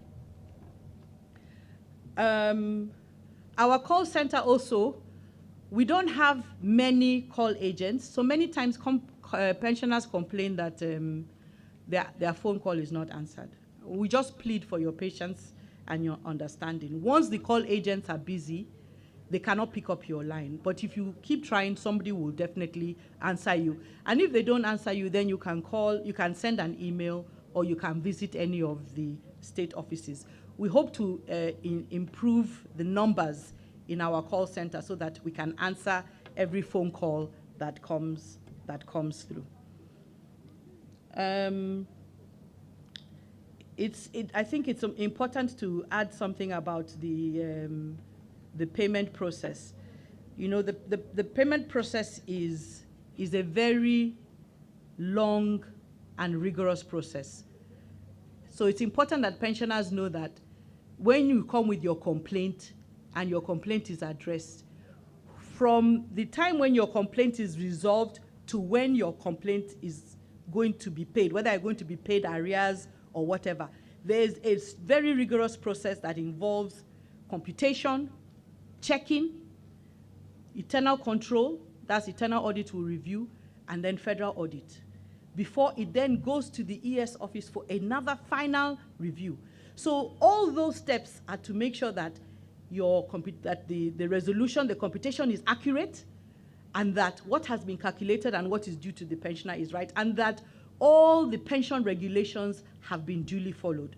So sometimes the whole payment process, it may seem to you that it is very long, but it's long because we are making sure that we're following the rules and regulations, and all the proper checks are done before the payment is now made to you. So let's move forward. This is our call center in Abuja. Those of you that have come to our office, I'm sure you recognize it. Any day you come there, there are always contact center agents there who can speak with you and help to understand what your complaint is, and then help you to resolve that complaint. This is our call center. You can see the 4 agents and the head of the call center. They're the ones that answer the phone calls and answer all the emails that we receive for you. And that's why I said sometimes it seems as if we're moving slowly, but there are only 5 of them. So they do everything. Sometimes it's a bit slow, but we try to answer every single email that comes in. And every call that we can pick up, we pick and we answer it. We have 11 offices now. Are you all aware of that? We have 11 state offices. So in 2015, we opened Edo, Lagos, Enugu, and Kaduna. So Kaduna is one of the first set of offices that was opened. 2016, Kano and Sokoto was opened. 2018, we opened the office in Damaturu in Yobe. In 2019, we opened the Yola office in Adamawa, and we opened an office in Oka in Anambra. Last year, 2022, we opened an office in Ibadan, and we opened an office in Maiduguri in Borno. This year, we have Akwa Ibom that has been approved. We just need to get it operational, and we're trying to get an office also operational. The one allocated to us in Ilorin, we're trying to get that one operational. So our intention is to try and bring pension services as close to pensioners as possible, so that you don't have to travel far if you have an issue for resolution. The ultimate goal is to have an office in every state, but we're slowly working our way to that point. This is our complaints tracker. So we have a complaints tracking system. When your complaint comes in, it's recorded here so that we can track where it is going and who is working on it. And at any point in time, we know how many complaints are in the system and where they are in the system, and we work towards resolving it. Since 2016, you can see that the complaints have reduced. And we hope that they will continue to reduce, yes, as we resolve your complaints and we address many of the challenges of the past. So this is where we are today. We have addressed the biggest challenges of the past. We have played off those liabilities that I was talking about. ES talked about it in her opening remarks. Many of those liabilities have been cleared. So, I mean, we just have, I think, 1 or 2 areas where we have to resolve complaints and pay off pension liabilities. In our opinion, and we hope you agree, pension reform has been a success.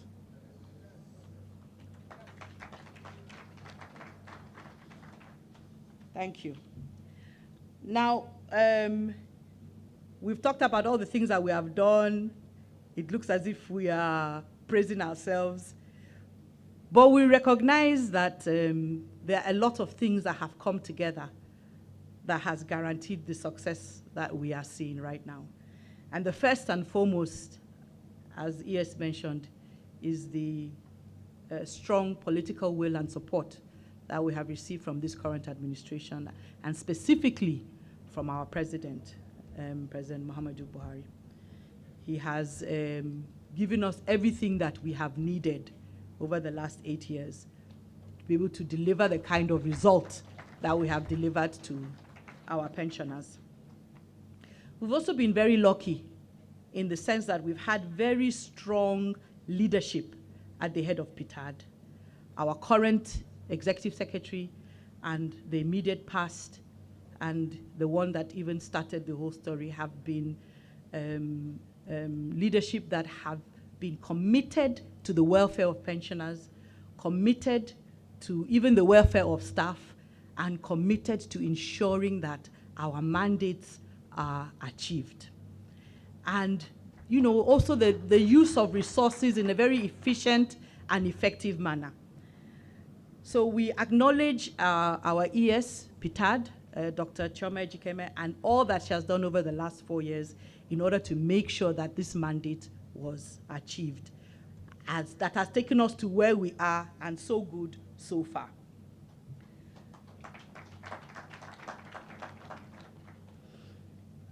Ptad staff are a very good group of resources, committed, passionate, empathetic, and they have worked very hard for us to get to where we are. And so we also acknowledge the nature and makeup of our staff and their commitment and the amount of work that they have put in over the last 9 years. I mean, when you look at those files, it is our staff that went to pick up those files one by one.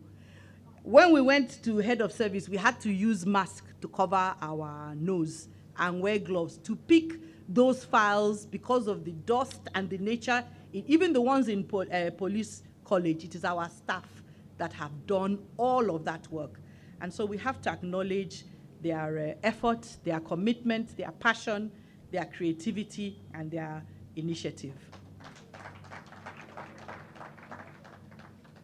Most important, we acknowledge our pensioners. We acknowledge the strong support that you have given us, the union executives. Every time we call you for a meeting or a stakeholder engagement, you come. When we do wrong, you tell us, you can't do it like this. When we do right, you tell us, well done. Many of you send us prayers, and we are very appreciative of it. You send us prayers to say, we are praying for you, you are doing well. So we acknowledge that support, and we recognize that it was key to the success that we are now claiming that we have. So on behalf of the Executive Secretary, the management, and the staff of Ptad, I want to thank you, our pensioners. Thank you very, very much for all that you have done to support Ptad and to support Ptad's work. So what is in the future? So the first thing is that when we talked about this new narrative, we say that the past is gone. We don't want to talk about it anymore. We don't want to talk about all those things that happened in the past to pensioners. I want to assure you that that past will never come again. That past will never come again. We're now moving forward. And moving forward, what are the things that we are looking at? The first thing, of course, is I am alive. That is number one on the table. Everybody has to do the I am alive. The I am alive has to be adopted across the board so that going forward, whenever you are required to confirm that you're alive, you do your I am alive confirmation from the comfort of your home. That's number one. Number two, we want to focus on how we can improve the welfare of our pensioners. So on the list for things that we're looking at to improve your welfare is health insurance for all our pensioners under the defined benefit scheme. We understand that this is the time that you need health insurance, and so we're making a case for health insurance to be provided to our pensioners. Number 2 is increased coverage, so that you don't have to go far to be able to talk to somebody that works in Ptad. We have to open state offices so that there is more access for you to the services that we have to offer. Thank you. One of the issues that always comes up anytime we have stakeholder engagement, and we know it's going to come up now, between today and tomorrow, is the issue of harmonization. So the ES is committed to resolving that issue, and I'm sure she'll speak about it later on. Between today and tomorrow, you'll hear more about it, but it's certainly one of the things on the list that has to be resolved by Ptad. The other thing that is also on the list for the future is the implementation of the constitutional provision of the 5-yearly pension increment, which is due in 2024, which is next year. So that is also on our list of things that have to be looked at in the future for our pensioners. So I hope that I have been able to successfully tell you the story of Ptad, tell you all the things that have been done, and show you that there is a new narrative. We are not going back to the old ways. It is only forward that we are moving from now on. Thank you.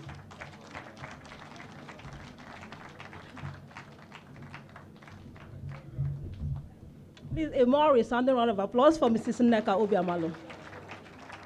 We are moving forward, forward ever, backward never. Thank you very much, Ma, for that robust and in-depth presentation. We really appreciate that, and I'm sure our pensioners appreciate it also. While she was speaking, our stakeholder and partner from Servicom came in, Hajia Medinatu Mohammed. Good to see you, Ma. You're welcome. As part of our resolve to take our services close to the pensioners, we have a complaint desk outside. So if it's something we can resolve immediately, kindly report your complaint to the complaint desk. We also have a health desk. The least we can do now is help you check your blood pressure. You know, it is very important to regularly check your blood pressure. We have our team outside. Please, you can go in one after the other and check your blood pressure. Thank you very much. Also, our contact details at the back page of a program. We have our state offices and other contact details there. You can check them out. And everything on the I Am Alive Professional Solution is also in the program. From page 9 to page 12. We have the process, we have the commencement schedule, and the frequently asked questions. So you can go through them later on and digest the information there properly. Thank you. Moving on, we will take some goodwill messages from some of our stakeholders here present. We will start with our mother ministry, the Federal Ministry of Finance, represented here by the essay to the Honorable Minister, Honorable Hawa Yahaya. You're welcome, Ma, for your goodwill message.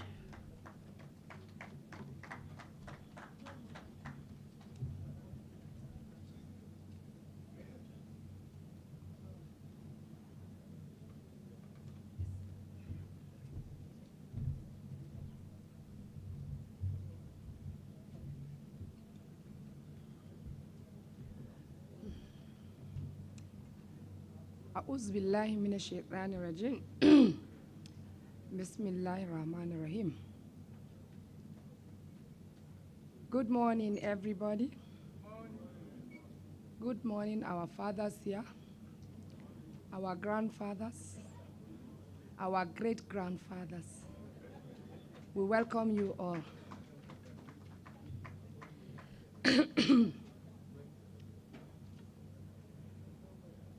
The Executive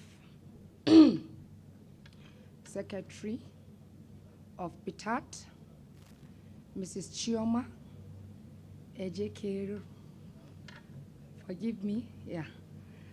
other stakeholders here present, all the pensioners here, Assalamu alaikum.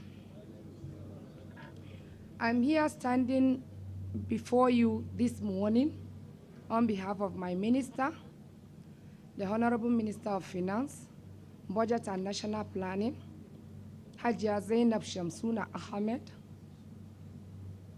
I am her SA, Honorable Hawa Yahya. Whatever I say here is exactly what she asked me to say. Thank you very much. Thank God, thank Almighty Allah for a day like this. We also thank the bodies responsible for the effective management of pension administration, especially the Ptad. We thank the initiative, innovative, transparency, accountability, professionalism, and others. The more you do, the more we want you to do more. We are retired, but not tired. I can see it from the faces of everyone here, looking agile, looking healthy, and looking happy. I want to believe that if before I used to see pensioners looking haggard, it's because they are not happy. But Alhamdulillah, with the faces I'm seeing here and the healthy people I'm seeing here today, I want to believe that the present administration has done well, and they will continue to do. Let me tell you something. My minister, I take so many documents to her. But when it comes to Ptad, she'll keep everything aside. She'll say, keep in view, keep in view, keep it. Well, when it's Ptad, she'll put it in her front and do the needy. Look, we need to appreciate her.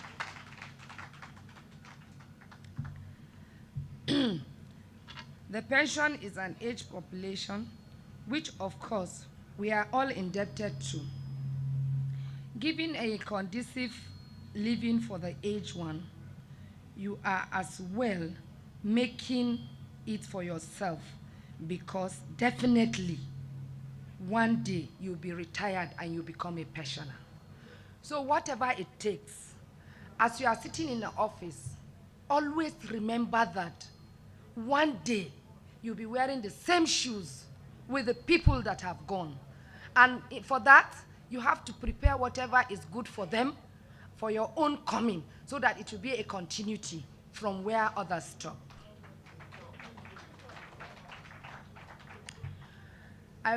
She asked me to say this to you. We have to appreciate the present president, Muhammad Buhari, for his efforts. He has been a pensioner. He's still a pensioner, and he'll always be a pensioner. That's why he doesn't joke with pensioners. So in that case, we pray that the incoming government will wear the same shoes, will do the same thing, and will carry on from where he stops. Thank you for organizing this program, and thank you all for coming. I wish all of you all the best as you get back to your various destinations. Northwest Zone, they know they carry last, so they are all alive today. I am alive today for confirmation. Are you not? Yeah. Please, let's stay alive. Thank you very much.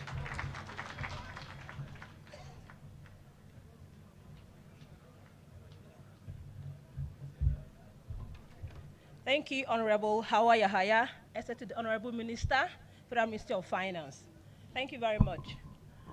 We also have our major stakeholder, the pensioners, actually, represented here by Comrade Mohammed Abba Dakonde, to give his goodwill message.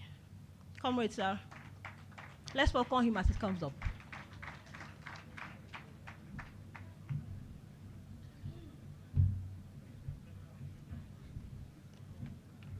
أعوذ بالله من الشيطان الرجيم بسم الله الرحمن الرحيم وصلى الله على النبي الكريم ولا حول ولا قوة إلا بالله العلي العظيم.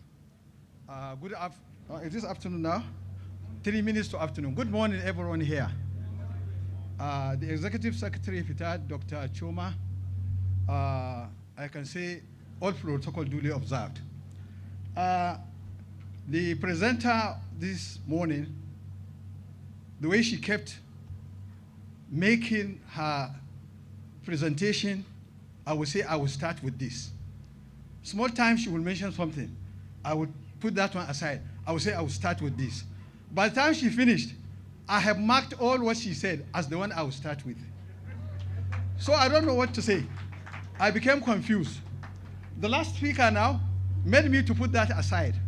The representative of the minister, she said, at least we are all smiling because we are happy.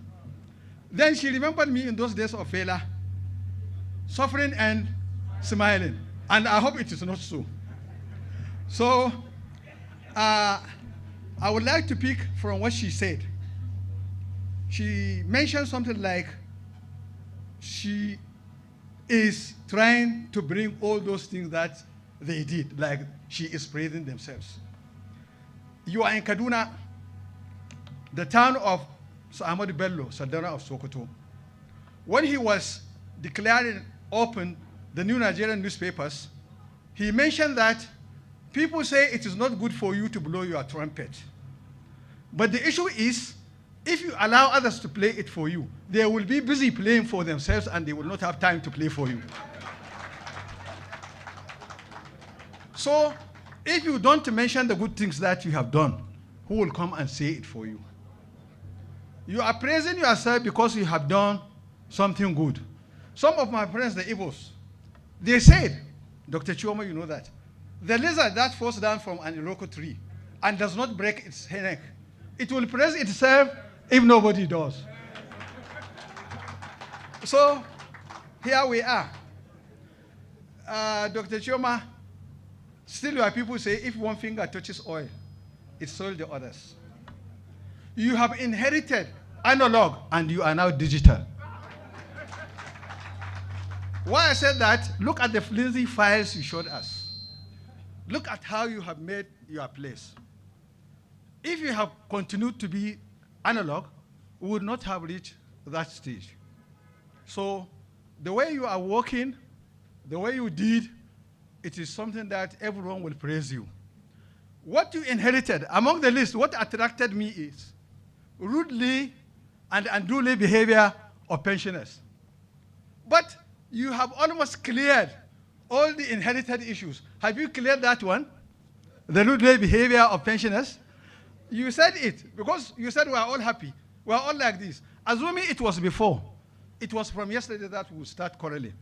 It was from yesterday that we start doing a lot of things. But what we know, in any human activity, there is bound to be some shortcomings. By yesterday, some people were saying a lot of things. Some people were even about to hold my neck and say, look, Vice President, look at what is happening. But what happened this morning, and by what she mentioned, whatever we observe here, we cannot even mention it. We'll try to document it. I go back to the headquarters, I show them, we'll interact with some of us. What we take as shortcomings, as we said, we make our complaints, you resolve them. Before I thought they were not doing that. I wanted to even start making them here and now. But because of what you said, it is good. You have already tackled more than 90% of the challenges that you have inherited. So by human nature, we are not supposed to come and say this is wrong, this is wrong, this is wrong.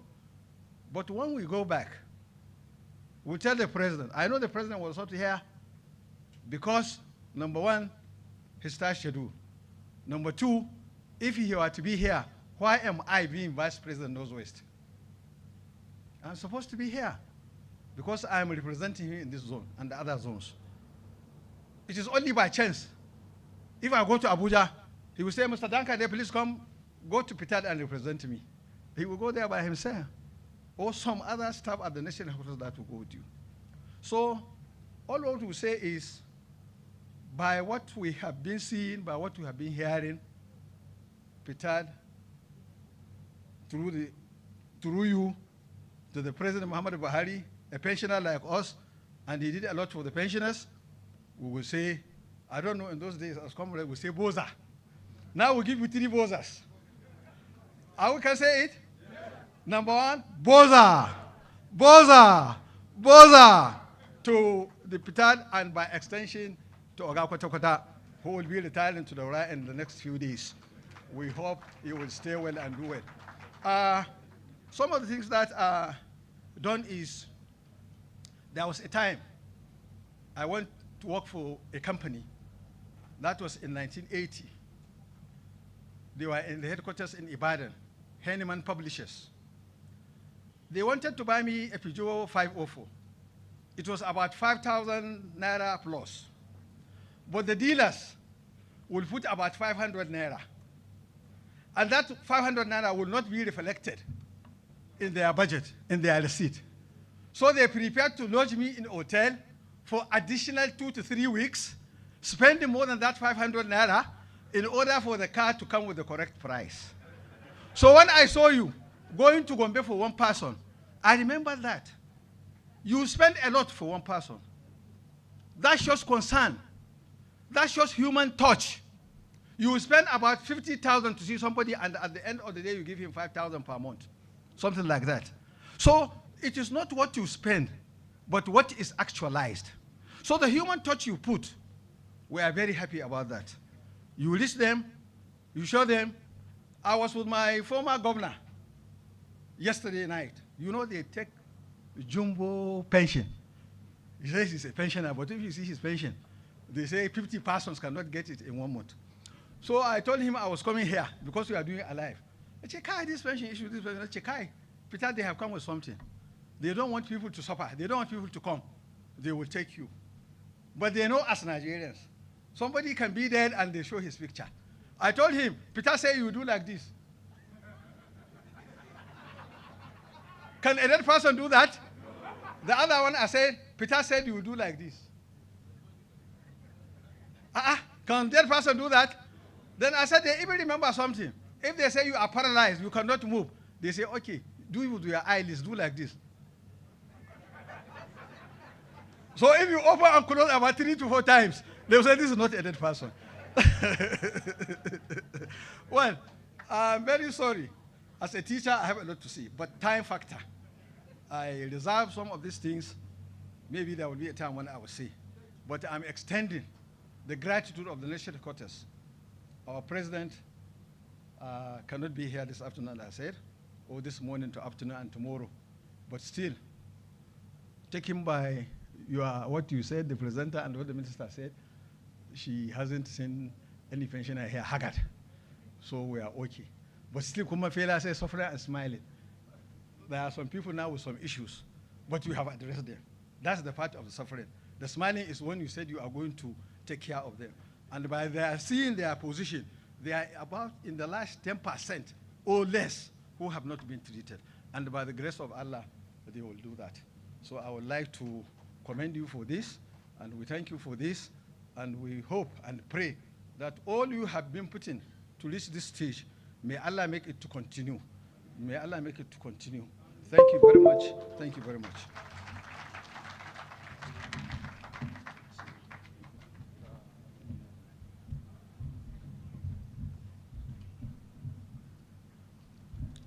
Thank you, Vice President Northwest of NUP, Nigerian Union of Pensioners, for your very kind words. We truly appreciate the feedback. At least if they don't praise us, I don't even know who will praise us again, because they are the ones we actually serve. So they are happy with us. Thank you so much, sir. And extend our regards to the national president, please. To deliver the last but not the least goodwill message, we have from Servicom, Hajia Medinatu Mohammed. You're welcome, ma. Round of applause for her, please.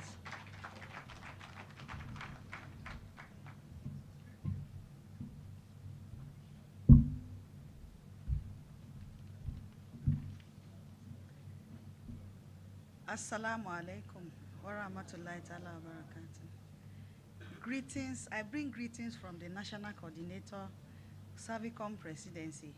And all I need to say here today is exactly the way she will say it when she is around.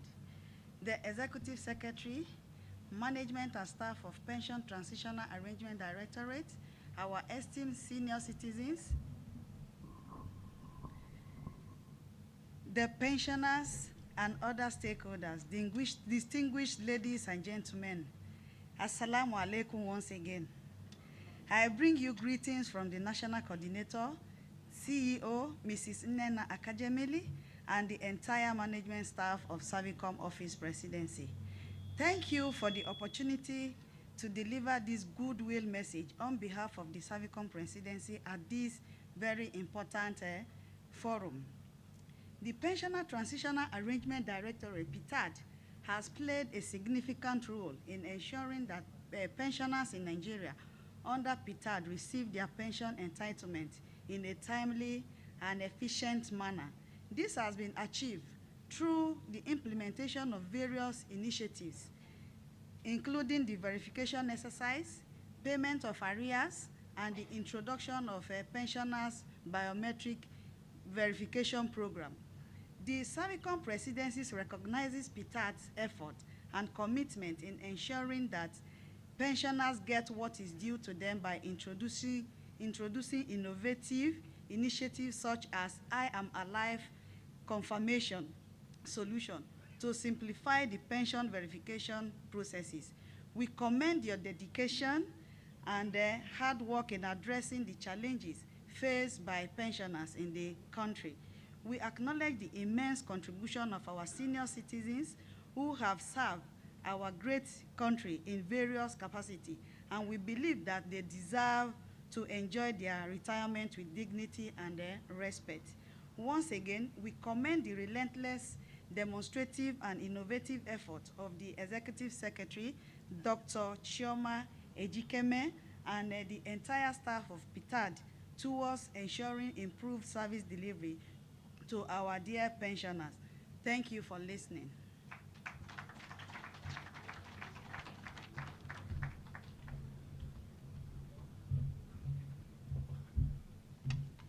Thank you, Hajia Medinatu Mohammed from Servicom.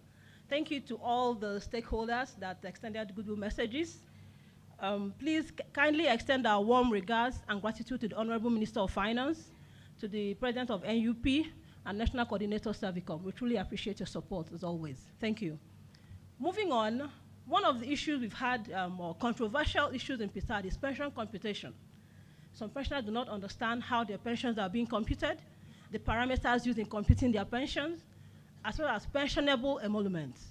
To speak on pension computation, may I invite the Director of Personal Pension Department, Mr. Kabir Yusuf.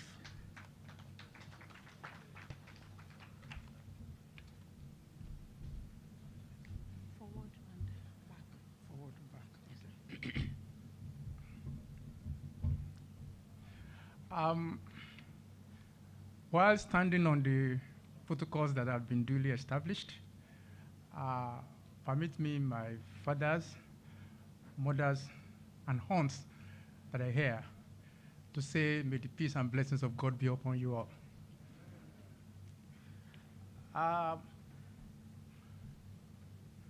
One of the most important factors that is responsible for choosing this subject to talk about is that when we review all of the complaints that we have received from you, either by letter or by email or through the voice calls, we observe that the causes of a large number of these complaints, outside of the issues related to gift miss, that I have not seen the money drop in my account, the main reason why we have some of this complaint is simply because you do not know what goes into computing and determining what is paid to you.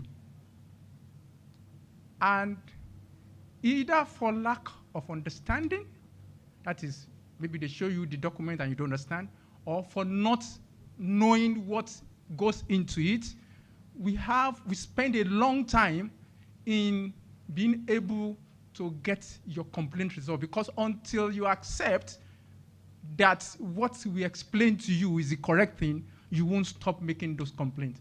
So that's why we felt that we could use the platform of our stakeholder engagement, where we do this face-to-face discussion to help to improve your knowledge of what goes into determining eligibility, qualification, and then the computation of pension benefits that will pay to you.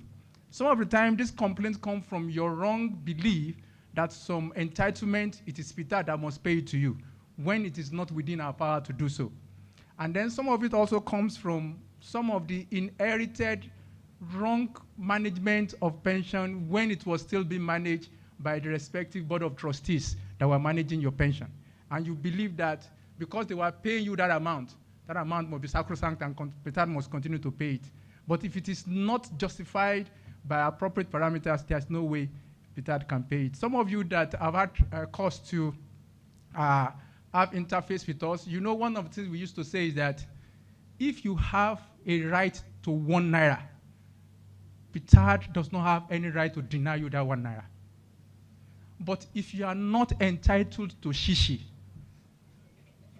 Ptad does not have the power to give that shishi to you. There is nothing, no force on heart will give you that shishi if it is not backed up by document. And this presentation is to make you understand that, is to put you in the same position as us, to know as much as we know. And one of the things we've always done in our stakeholder is to share this presentation by email to all pension union officials. So as we go through this presentation, you can drop your email address. For those of you that have email address with my colleague here, Mr. Ima Haudu, and he will ensure that the electronic copy of this presentation is shared with you. And also equally to pension desk officers that are here too. Okay, the content will be introduction, types of pensioners and pension benefits payable under the DBS, eligibility criteria, pension benefit computation, pensionable allowances, gratuity stroke pension percentage table, salary charge stroke structures, approved pension increment and distinction between harmonization and pension increments, Ptad computation process, and then some examples. We all know that the mandate of Ptad is to manage pensioners under the DBS. Who are the pensioners under the DBS? They are pensioners of police, customs, immigrations and prisons, civil service, and treasury-funded parastatals who retired on or before 30th of June 2007. And that is very important. If you retire 1st of July 2007, you're not eligible. That is a line on the ground that will not change. So it's important that we all understand that. Part of these issues comes from a lack of understanding of what the rules are. And our mandate is to pay the correct pension to the correct pensioner at the correct time. Mark the word I use. The correct pension to the correct pensioner at the correct time. That was why when you all came for verification, what we collected from you can be categorized into 3. 1, your career document. That was to establish your eligibility and qualification. That is, did you actually work the number of years that makes you eligible to be a pensioner under this? That's 1. 2, we took your picture and we took your fingerprint. Why did you do that? To match the person by name, let us say Kabir Yusuf, to the visual image of that person known as Kabir Yusuf, so that somebody or my twin brother will not come later, who is Kabira, and then attempt to steal my identity and continue on that same payroll. That was the second thing we collected from you. The third, we collected your bank details and the BVN, so that we can match your career to your person, to your account, and lock that data together, such that no such person will exist in the payroll more than once. So that is part of that was why we collected that information. That is to the correct pensioner. The second thing, to pay the correct pension. In order to pay the correct pension, we must compute it. You will all recall that when we started paying pension in 2015, just like my colleague, Madam Neka, talked about, what we simply got from our previous managers was list of pensioners, the bank name, the amount, and then the bank account. Nothing else. So from 2015 until some of the pension departments started computing, we were paying whatever we were paying to you in good faith. We do not know whether that figure is correct or not. But because your welfare must supersede the compliance we want to push for, we must continue to pay what the previous managers were paying until we find sufficient reason to change it. So we continue to pay. So it is obligatory on us after verification to do computation. And then on the basis of computation to now start paying what is correct, which will, of course, raise some people's pension if they have been shortchanged in the past. And, of course, obviously bring some people's pension down if they have been taking what is not right in order to fulfill this mandate. And, of course, at the correct time means that by the directive of the president, we must pay pension on or before the 28th of the month. And we have, as much as possible, strive to ensure that this is done. To fulfill that obligation for verification, you know that between 2014 and 2019, we went around the whole of Nigeria to do verification across all the 4 pension departments, police, CPID, civil service, and then parastatal. Along with the fact that you need to manage your pension documents, it is also important, and I want to say quite obligatory, that you begin to improve your knowledge of how pension benefit is determined. And I want to appeal to our pension union officers to take some time during their usual SONA meetings to probably dwell on this. And that is why we are taking time to share this presentation slide. Because we believe that if our pensioners know to a reasonable extent how to compute their pension, a large number of some of the complaints that we're getting would not come. Who are the types of pensioners that we will find on our payroll? 1, federal pensioners who retired on or before 30th of June 2007, like I said before, including those who are severed or deferred and due pensioners.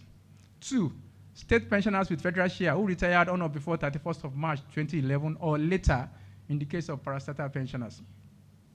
Then 3, defunct federal agency pensioners comprises those qualified for pension and those qualified for one-off severance benefit. As I'm talking about NACO, Delta Steel Company, Savannah Sugar Company, Nitel MTEL, Nigeria Reinsurance, Nikon Insurance, and some others. And then we have Section 5 and Section 6 NOKs. Those are the groups of pensioners that we are responsible for. Again, if someone do not fall into this category, there's no way that we'll be able to handle his case. Then, what types of pension benefits do we pay? It's like, let me give a small narrative. If you get to a restaurant and they say that in this restaurant, what we serve is rice, beans, and plantain, and fish. At the front door, if you ask for bread, will you get? Thank you very much. If they say the beans we serve is dry beans, not mashed beans, not ewagani, if you say you want ewagani, will you get? It's the same thing with what we are responsible for. Our mandate in respect of what we pay falls into 4 categories: gratuity, pension, death benefit to next of kins, and then, like I said, one-off severance benefit in the case of severe ex-workers of Savannah Sugar, NACO, Alscon. That's all. Nothing beyond this.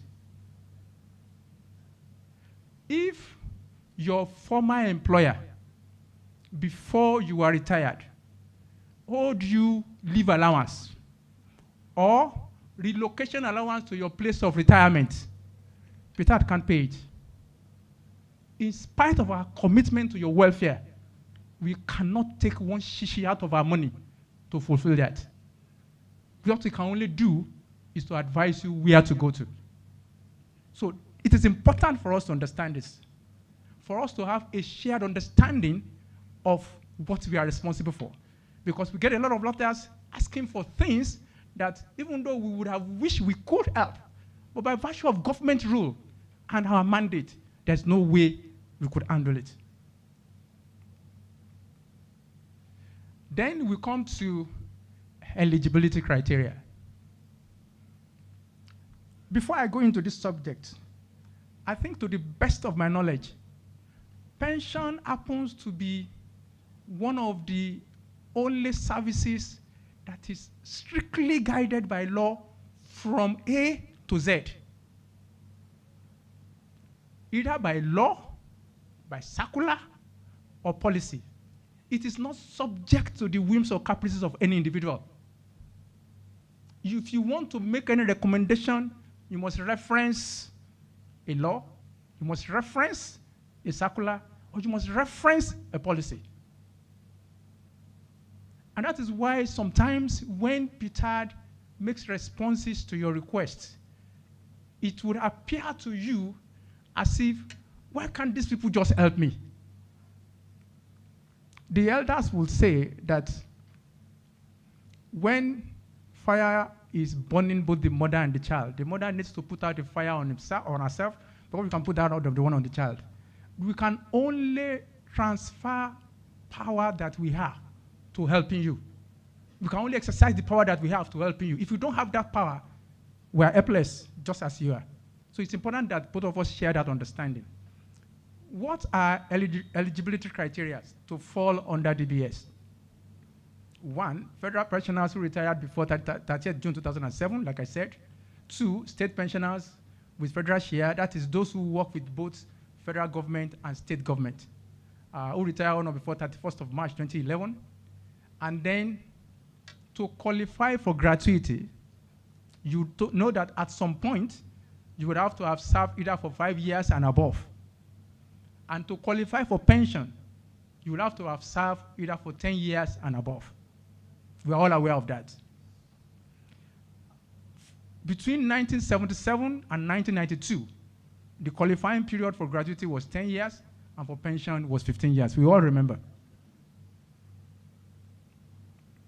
Some of the issues we have with pensioners, and perhaps probably also with those people who are managing pensions before, is someone who spend 9 years, 11 months, 30 days, and they will put him on pension,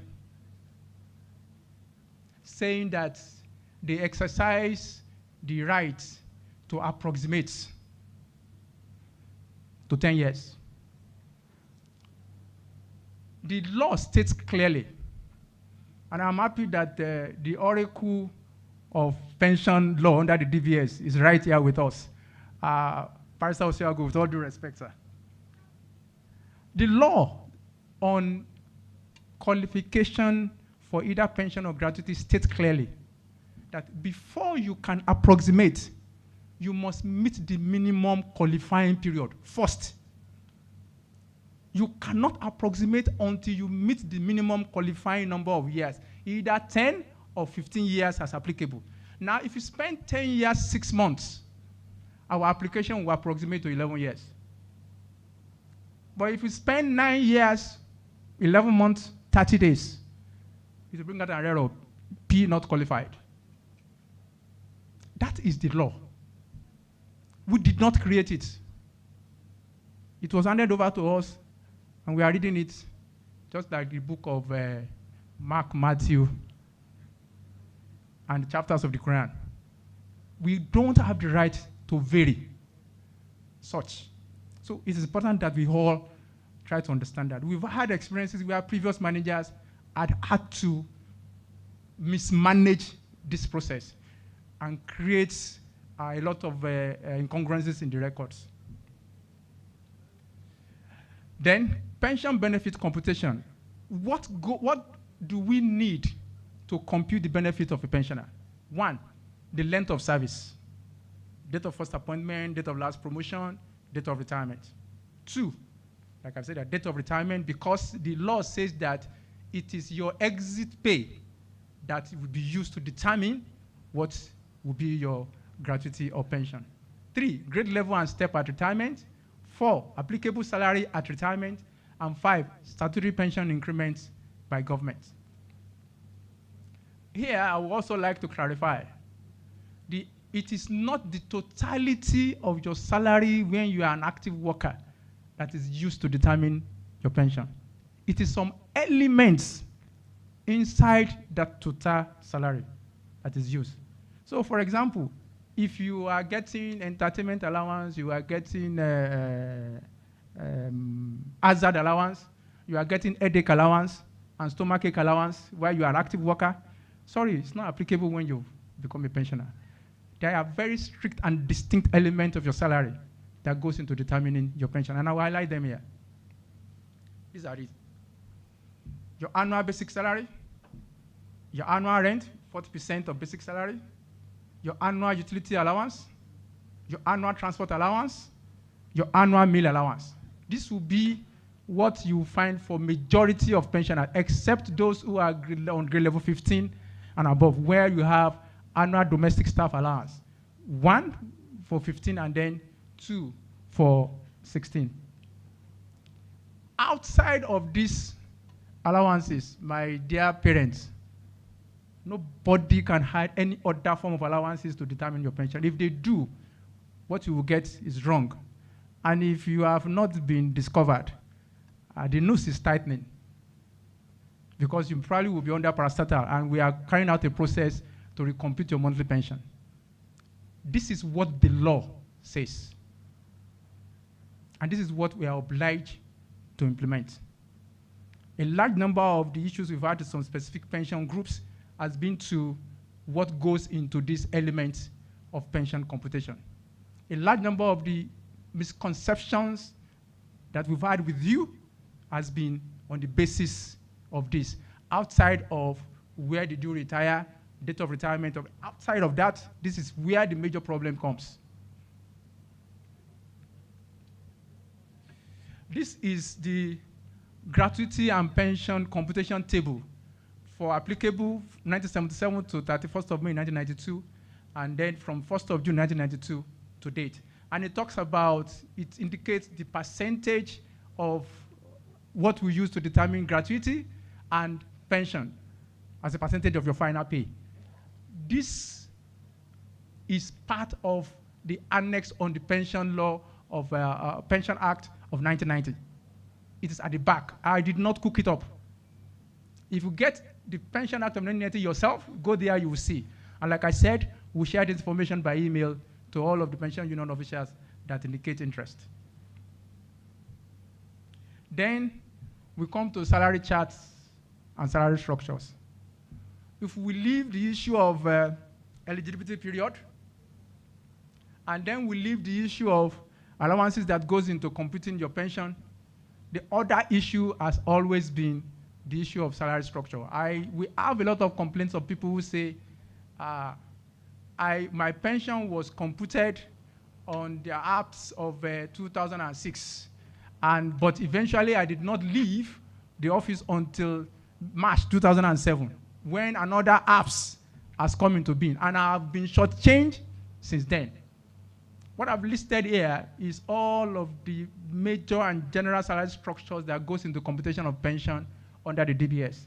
And it starts with UGSS 1992, Part 94, APS 98, APS 99, APS 2000, 2003, encompassed 2007. And it has is a artist and counties variant too. Then the schedule of pension increments. Between 1999 to date, there has been as much as 9 pension increments. And the first one was the 150% of 1st of January 1999.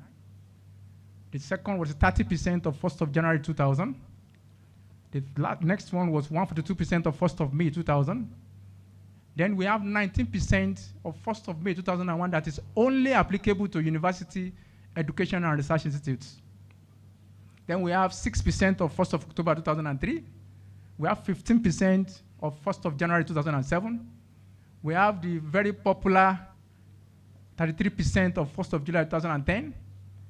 Then we have 9.7% of 1st of June 2016 that is applicable only to PACM pensioners.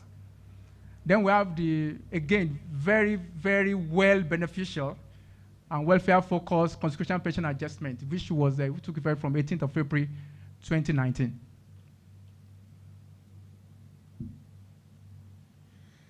My colleagues, Madam Neka, had talked about harmonization. And because I will take some time to also dwell on it here, because you find out that a large number of our senior citizens, when they come to complain, what they tell you is that I have not been harmonized. I have not been harmonized. I have not been harmonized. That's what they say. However, a large number of times, what they are talking about is that some element of pension increments that was applicable to me had not been adopted. And let me show you this. I showed you the table of all the pension increments that are taking place from 1999. The only harmonization that happened outside of this table was the one of 1990, where a circular came out that pensioners of officers who retire on or before 30th of September 1990 should be given a bulk increment before, so that they can be at par with the other officers who retired on or from 1st of January 1991 upward. That was the only harmonization that has taken place. After that, it is all these increments that has taken place till date. Now, if and when the initiative of the Executive Secretary, Dr. Shoma Ejikeme, comes up and became successful, please continue to pray for us. That will be the next harmonization that will happen. And the intent behind that is to ensure that irrespective of when you retire, so long as you work in the same agency, you spend the same number of years, you retire at the same grade level and step, you will take the same pension as someone who exited last before the implementation of the DBS. That way, the gap between someone who retired in 1990 and someone who retired in 1997, or sorry, in 2007, and without, simply because they are using different salary structures for them, that economic gap that is so severe would be breached. That is the intent behind harmonization. And we please continue to pray for us that we can make a success of that.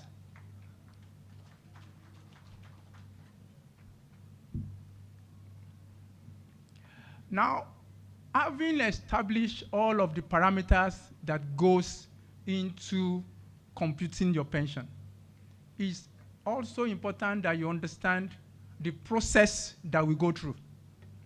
Because even if you all agree, both agree about the parameters, some of the time, a lot of the time, there's usually this gap between expectation and reality of the time it takes. Some of you will complain to us on Monday, and by Wednesday, you are calling us for updates. Daddy and mommy, when you get back to us, you didn't get back to witches or wizards, sir.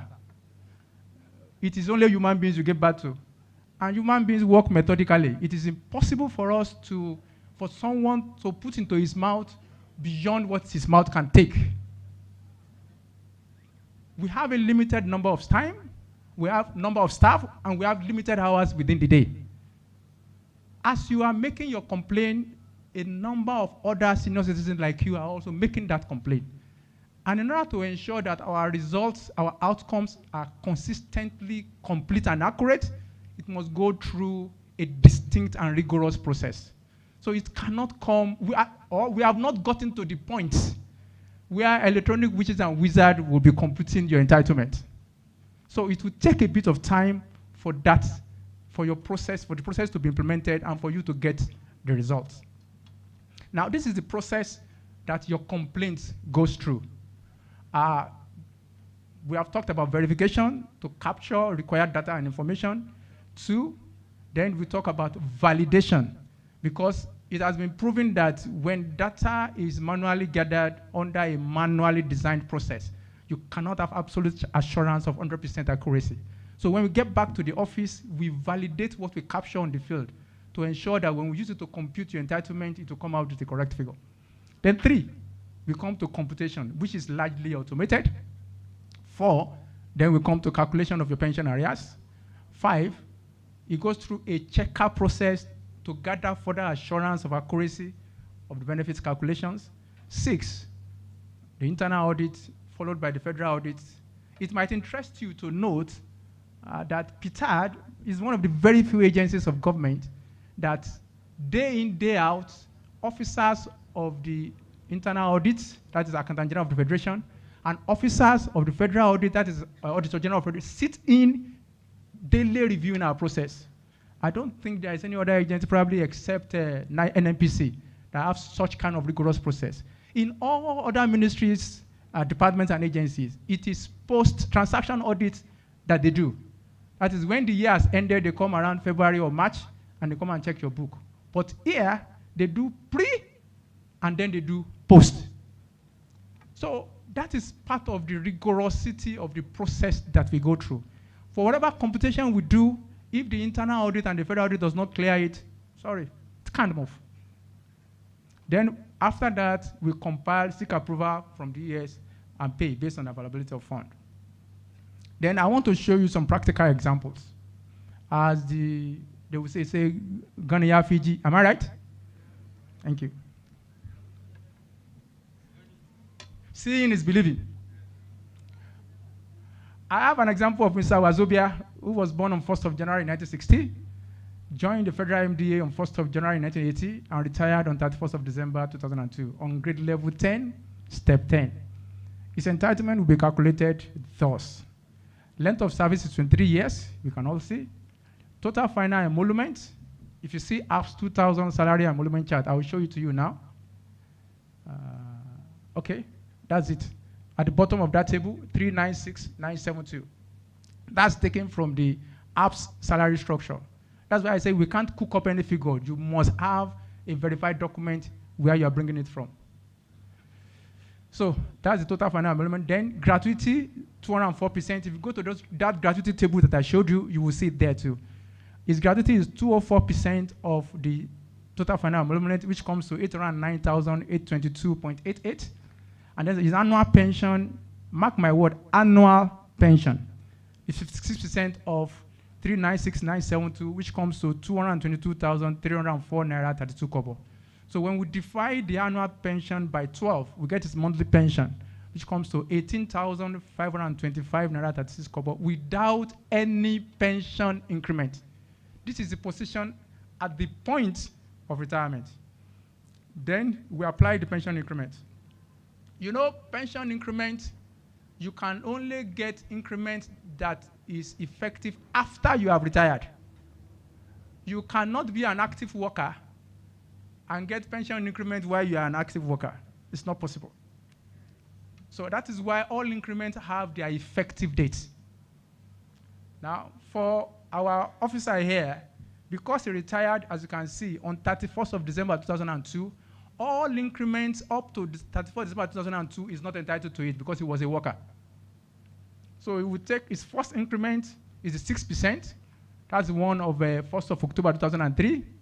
His next one is 15%. That's the one of 1st of January 2007. The next one is 33%. The one of 1st of July 2010.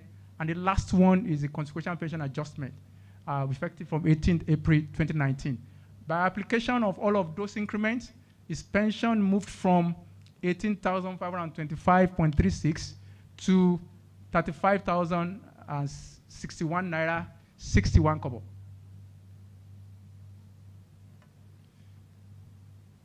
That is the table of consequential pension adjustment.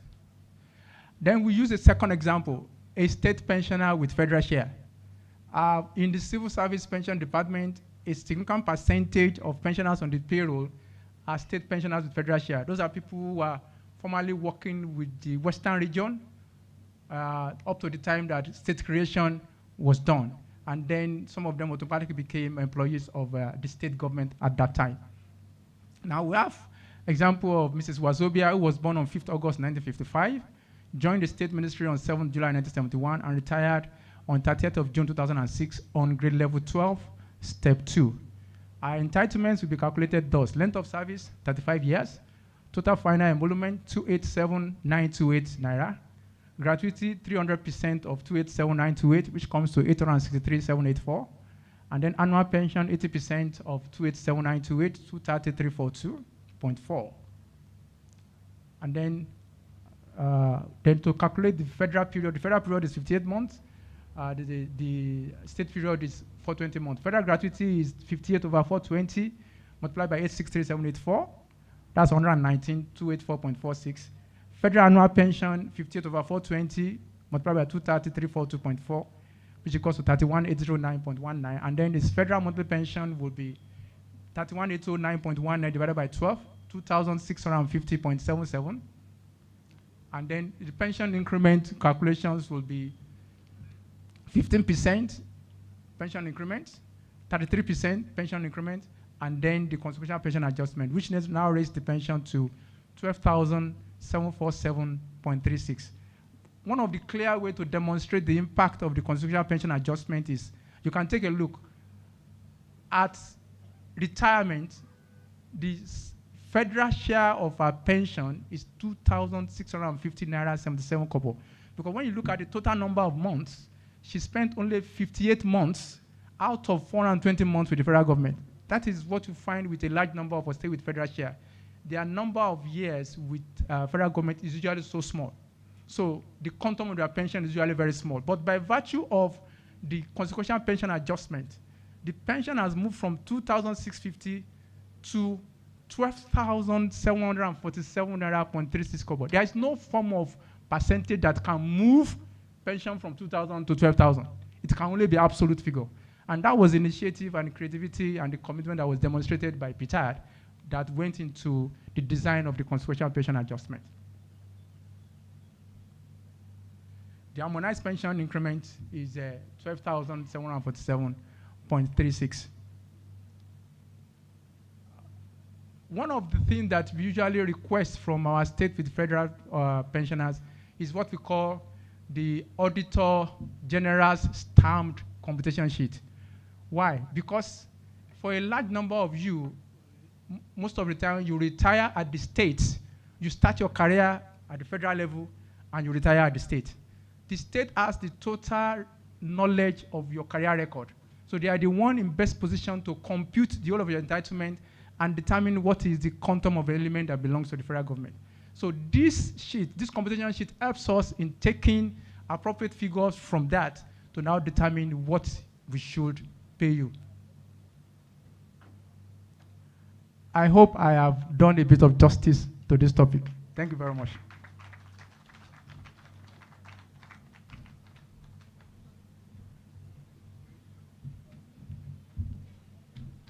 Thank you, Mr. Kabiru Yusuf, for that presentation. I believe we have a clearer understanding of the computation process and the issue of being underpaid or I'm being overpaid. No, we rarely get overpaid and being overpaid. It's usually I'm being underpaid. But with this explanation, I believe the complaints will reduce greatly. Thank you, sir. Thank you so much. Before we move on, I would like to make some announcements, please. I've been informed to inform you, all those people at the dining area, please join us up here. Can you please vacate that area? Thank you. Also, I know we might have questions, comments about all the papers presented. You can get soft copies from the IT unit over there. You can submit your email addresses. Then if you have questions and comments, kindly write them down on page 15 of your booklet. Page 15, you have the provision to write down questions and comments. There will be a segment tomorrow dedicated solely to handling all your questions and your comments and your observations, please. We will not entertain questions and comments today. Remember, there's a complaint desk outside, but let's not move out in group. Can we do it one by one so that we don't leave the hall empty? Also, meal tickets will be given to all our invited pensioners and guests when it's time for lunch, so you can go there and claim your lunch with your meal ticket. Now, before we move to the next presentation, we have sat down for too long. May I crave your indulgence to be on our feet as we stretch our bodies a little bit? So we can stretch those knees, stretch our ankles. Yes. Can the DJ give us something that we can stretch our bodies to? Yes. So let's raise our hands, raise our hands, raise our hands. Move to the left. Twist, twist, turn. Don't twist too much before you break something. Yes, you're alive. We can see that. Let's twist to the right. Twist to the right. Yes.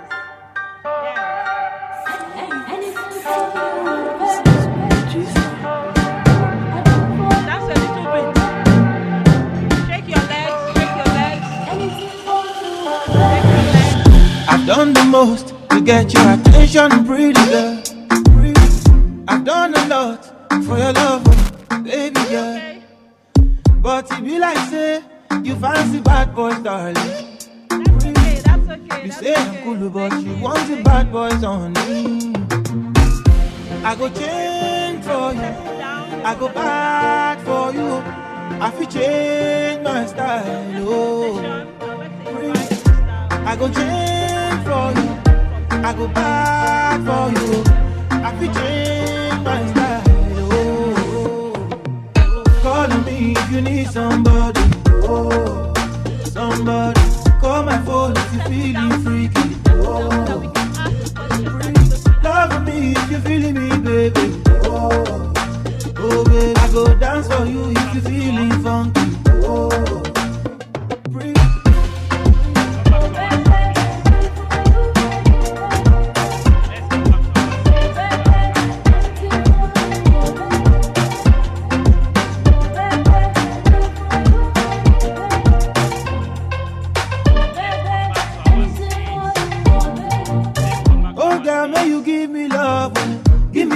love, oh, because you dey live for my heart, baby. But you no parent, you pretty. Fine girl, no take me wash. Say I know the push, oh baby. While I go be your lover. If you like, make you form, oh yeah. I go change for you. I go bad for you. I feel change my style, oh, oh girlie, oh. I go change for you. I go bad for you. I feel change my style. Call me if you need somebody. Somebody. Call my phone if you feeling freaky. Call my phone anytime, oh baby. Love me if you feeling me, baby.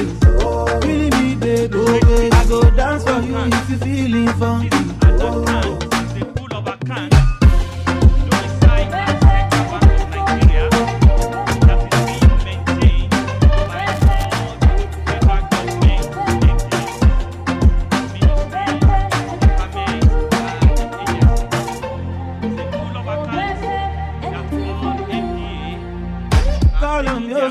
Somebody, somebody, somebody. When me to bad feeling lonely. Love me if you feeling me, baby. Oh baby, oh baby. I go wine for you. I can be for you. Exclusive at whatupniger.com. In their account. The policy is that no any MDA of government is allowed to use any commercial bank. No any MDA of government is allowed to use any commercial bank. Everybody is using the TSA that we are talking about, which is domicile in CBN.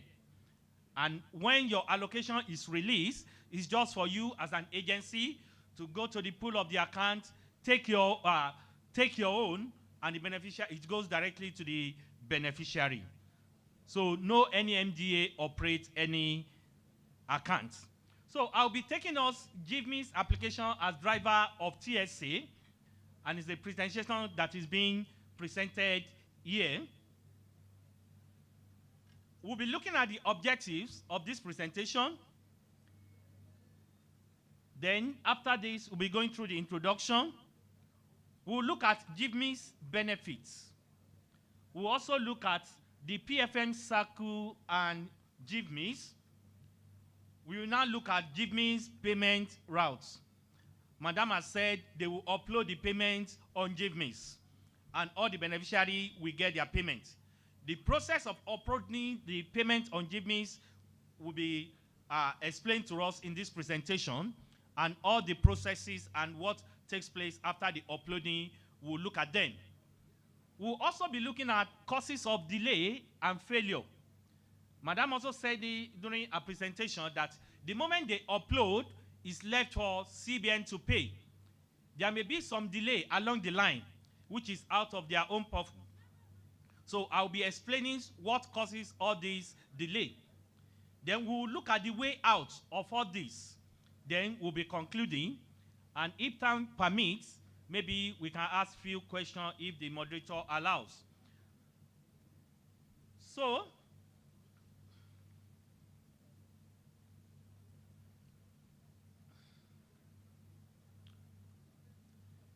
at the end of this presentation, we'll be understanding what GIVME's payment routes and processes are. We'll look at them one after the other. Then we should be able to effectively adopt proactive measures in collecting pensions data to avoid failed payments. We'll also be looking at some of the reasons why we do have failed payments, why payments will be uploaded at migrate pensioners' data from a given period of time to another. Madam also said something on this, that they upload details of pensioner on GIVME's database, and at the end of the month, when payment is to be made, they just do the payment. We'll look at all those processes one after the other.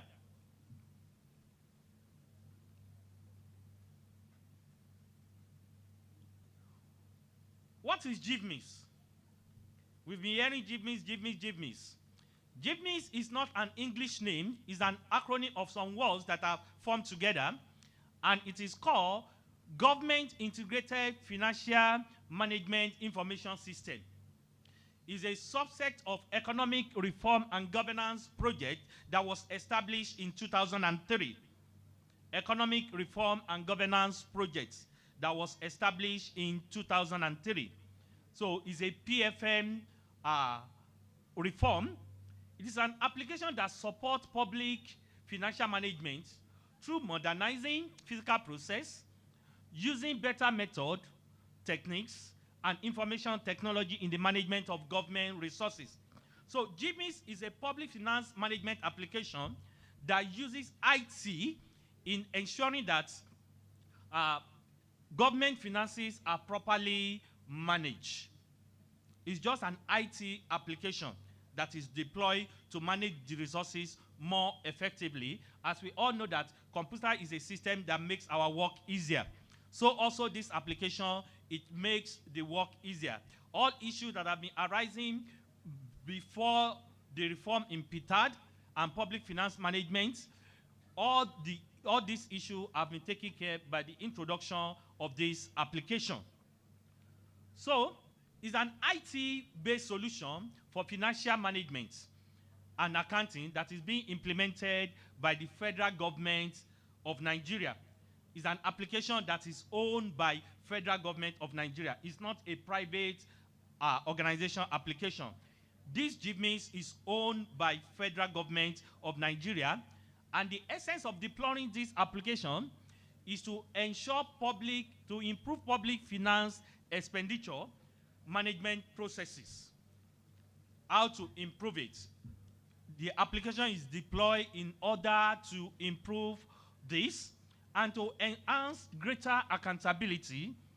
That is, government agency will be able to give proper account of what is transpiring in their individual MDA, and for transparency purpose.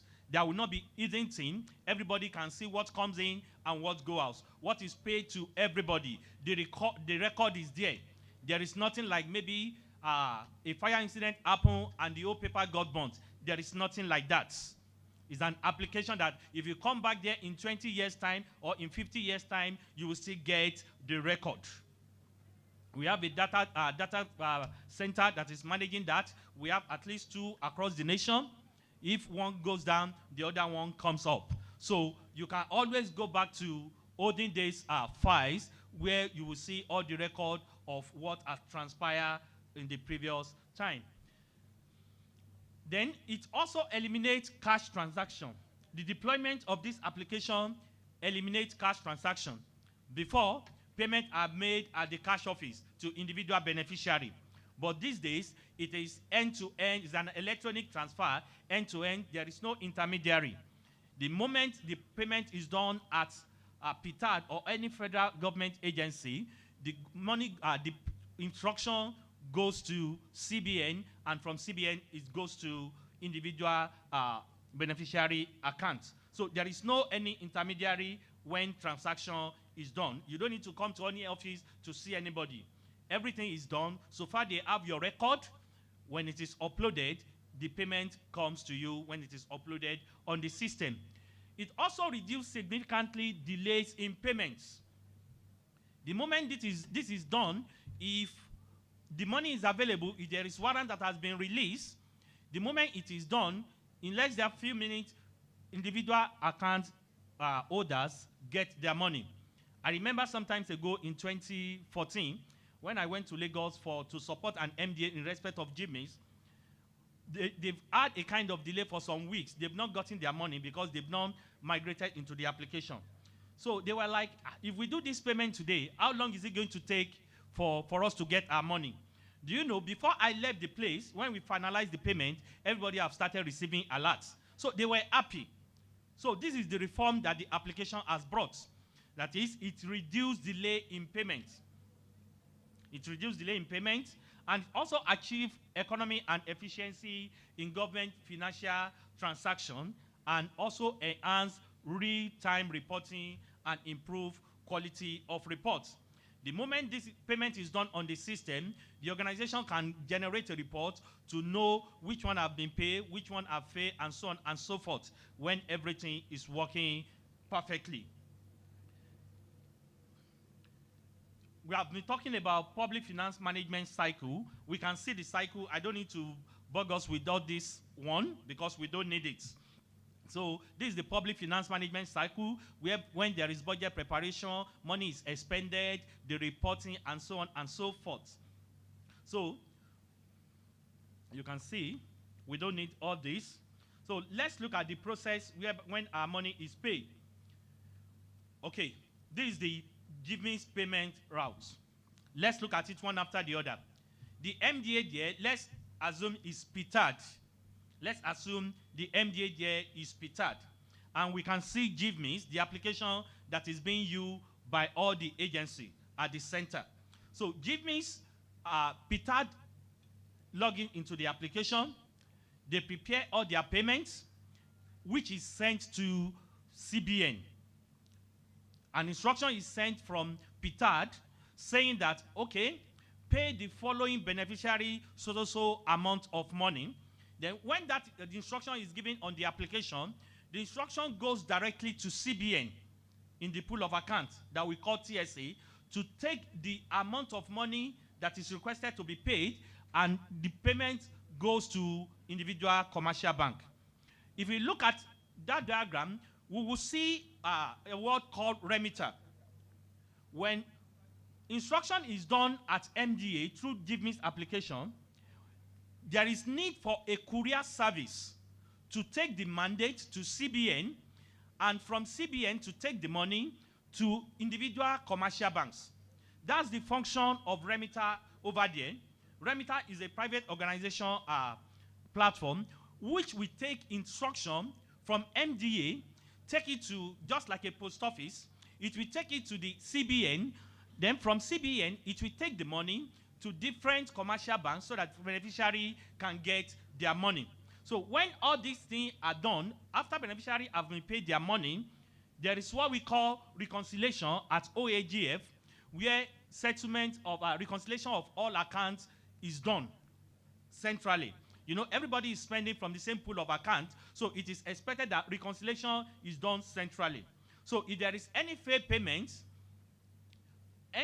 our reconciliation center, we compile all these payments, and when MDA writes to get their money back, reconciliation center we take charge of this and refund the money back to the MDA.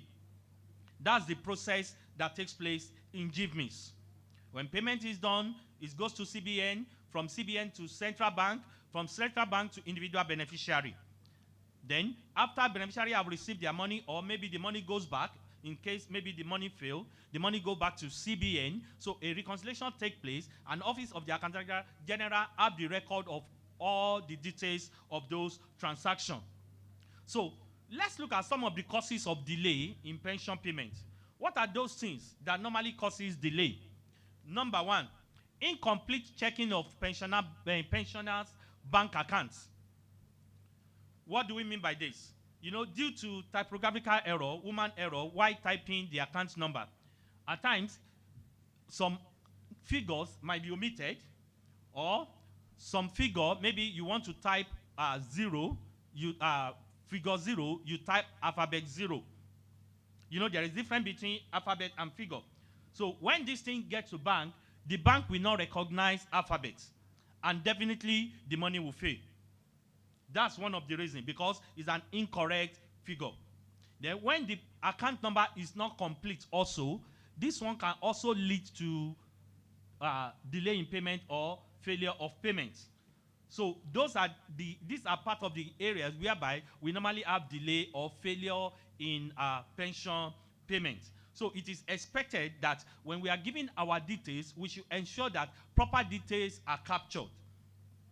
Another thing is inability to upload employee payable template due to number of employees in the batch.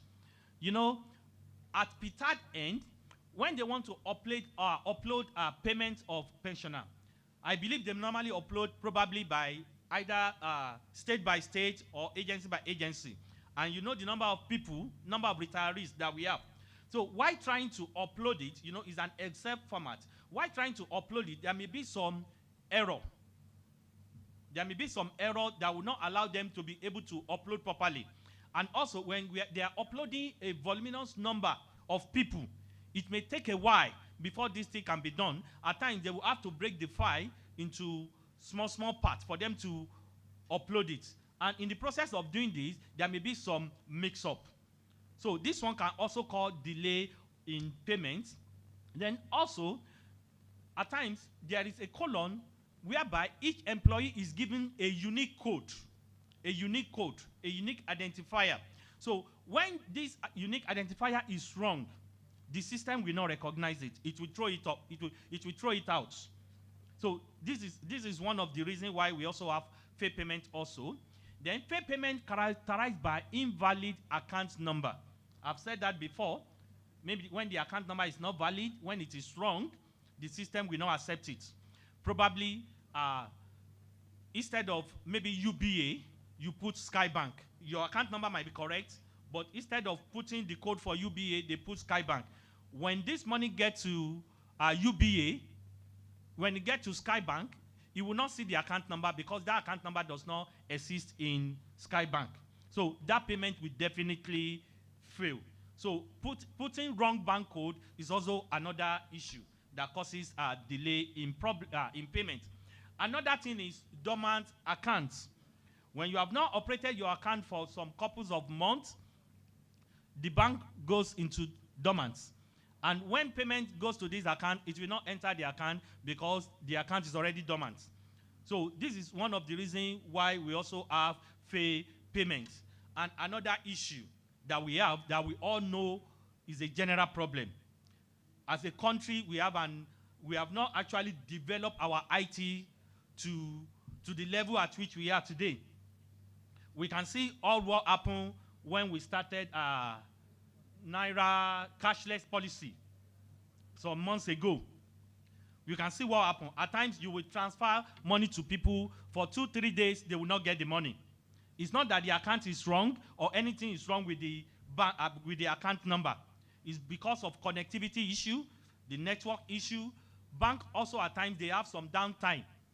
If payment is made during the time that bank has downtime, there is a policy between federal government, CBN, and commercial bank that if money is processed, if the money continue trying to enter the account, if the money does not account for some hours, it is expected that the bank return the money back to CBN. So at a point whereby the network of the bank is down and the money tried several times to enter the account and the money did not go through, it is expected that the money goes back to CBN. And as a result of this, beneficiary will not get the money. So this is another issue that we are having as a country presently. Interconnectivity issue with our banks. At times, some banks, at times they will make some payments and some beneficiary will have gotten their own, whereby some banks will have issue. And during that period, money will not enter those accounts. And if the issue persists for like 2 or 3 days, it is expected that they return the money back to where it comes from. So this is one of the reasons why we also have failed payment also. So we also have double payment as a result of wrong payable uploading. You know, I told us that at times when the people that are trying to upload the employee payable, the list of all the employee, the retirees into the system, if the volume is too much, at times they will have to break it into 2 or into different parts. In this process, they might commit an error whereby they can upload one, maybe twice. So this one can also cause an issue on the system, whereby some people will be paid twice because it was uploaded twice. You know, it's computer. Computer does not recognize anything. It is what you enter into the system that the system will bring out. So in the process of uploading, the people uploading might upload a particular payment twice and forget another batch. So this is one of the also a problem that we normally have when making payment also. Then delay in updating giving payment status in cash management. Although that's a challenge at our own end at Office of the Accountant General, which the management of the office is already looking into. At times, when MDA, when they upload payment, they might not get the right status at when they need it. So we are currently working on it, and very soon, the status will be able to get the status of payment that we make as at when we do the payment on the system. Then another problem, because of the technical issue that the management is also looking at, that can cause delay in payment, is unable to represent failed payment. Madam said something the other time that when payment fail, it may take 2 weeks, 2 months, 6 months before they can represent the payment. Why do we have this? The reason is because presently the application is having a little challenge, which the technical team is looking into, whereby payment, when payment is made, it cannot reconcile just because of an issue between CBN and NITDA. That is what's causing the issue. The moment that issue is resolved, we'll be able to get the right status of payment on the system, and the reconciliation will take place immediately when payment is made.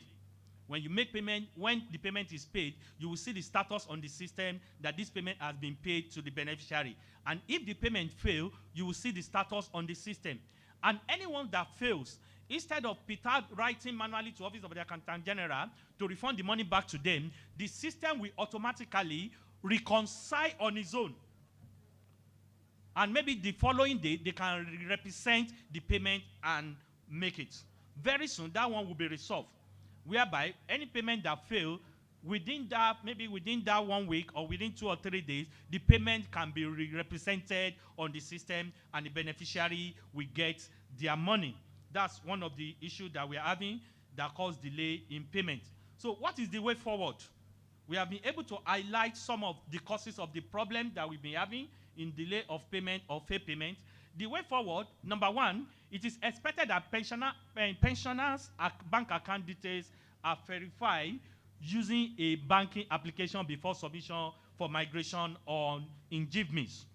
That is, the people that collect at the Ptad office, the people that collect bank account details of people, they should ensure that either they look for a way to confirm that that account exists, maybe through banking application or through a kind of maybe something that will show that the bank account belongs to the beneficiary. If that one can be done, we'll discover that all this issue of failed payment, delayed payment will be reduced drastically.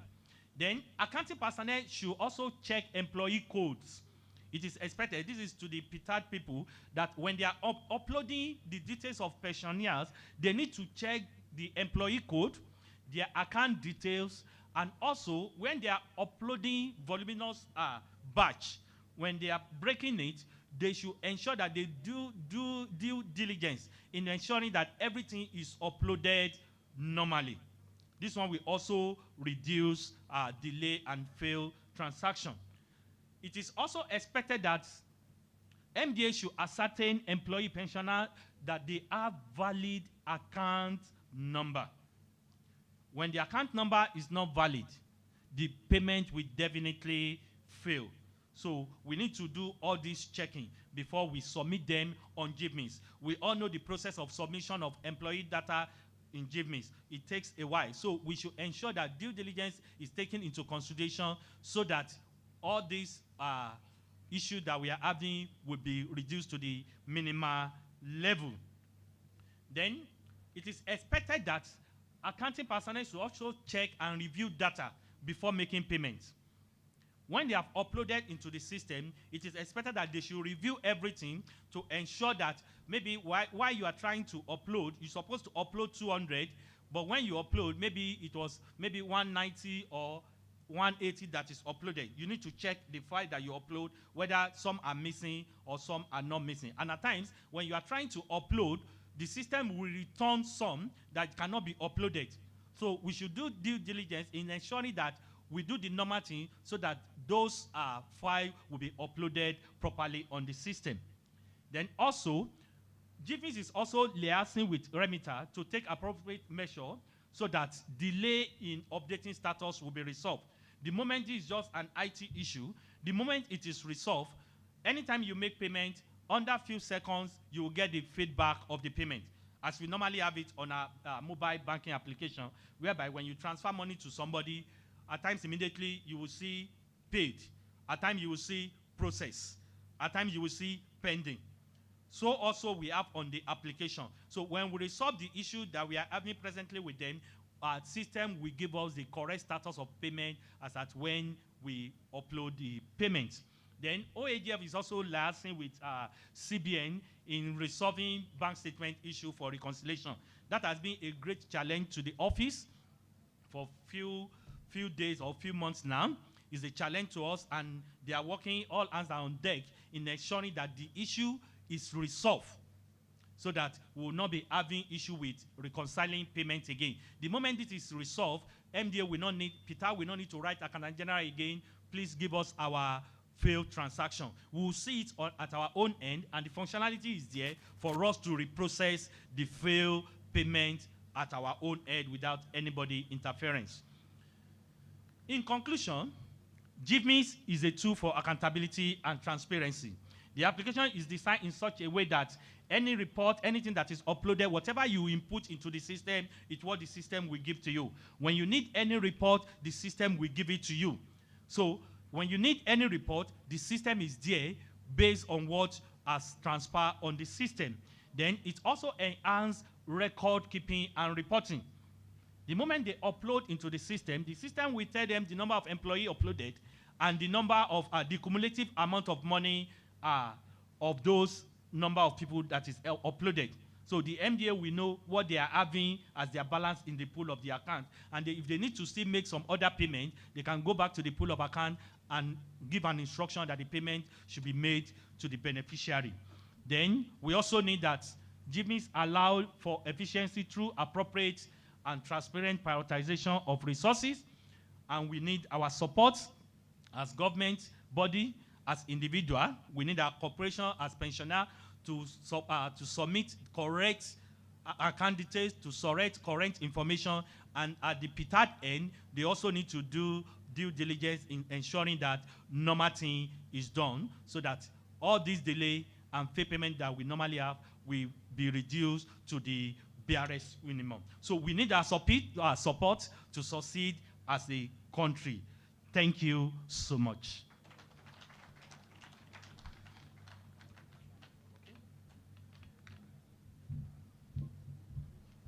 Thank you, Mr. Bolaji from the OAGF for that presentation. I know we said we have question and answer section tomorrow, but in case you have any question, particularly on this presentation, only, not about Ptad complaints, not about I'm being overpaid or underpaid, but about the GIFMIS platform, its application, its uses, benefits, and otherwise. If you have any question, kindly raise your hand. Ushers will get a microphone to you so you can ask your question. Any question on GIFMIS, on the paper presented?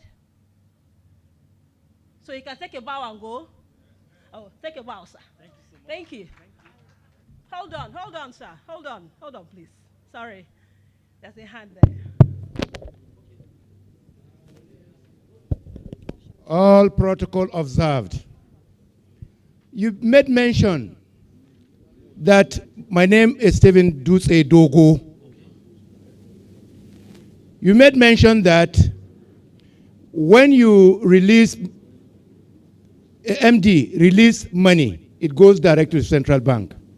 And you made mention that at the moment, your system is having a problem in transmission. Instead of it transmitting exactly that time, or will reverse it immediately. How long will that take for you to repair it and come into the being that pensioner may not suffer undue hardship? Okay, yeah, it's just a little challenge. I believe all of us are getting our payments whenever payment is made. But we have instances, few instances, whereby maybe due to network issue, also at times there may not be warrants. Warrant might have not been released. Or maybe there is not enough money in the treasury single account as at when payment is uploaded. The moment we notice that, we call the appropriate authority, funds department, to ensure that there is money in TSA.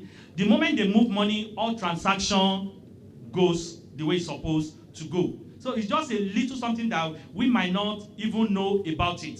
It's at our own end that we normally notice that an appropriate measure is always taken to ensure that nothing is delayed. Yes, sir.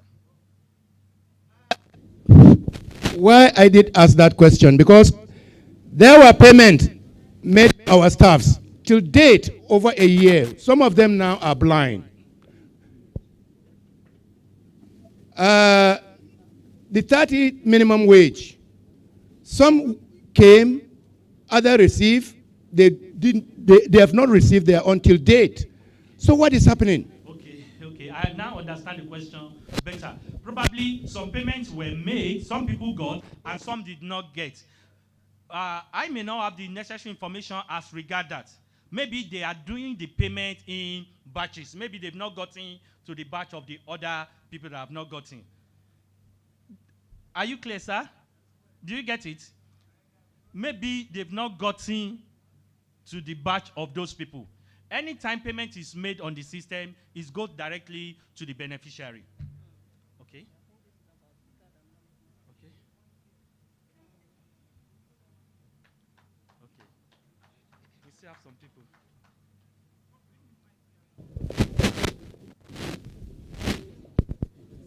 Please, my question. Okay.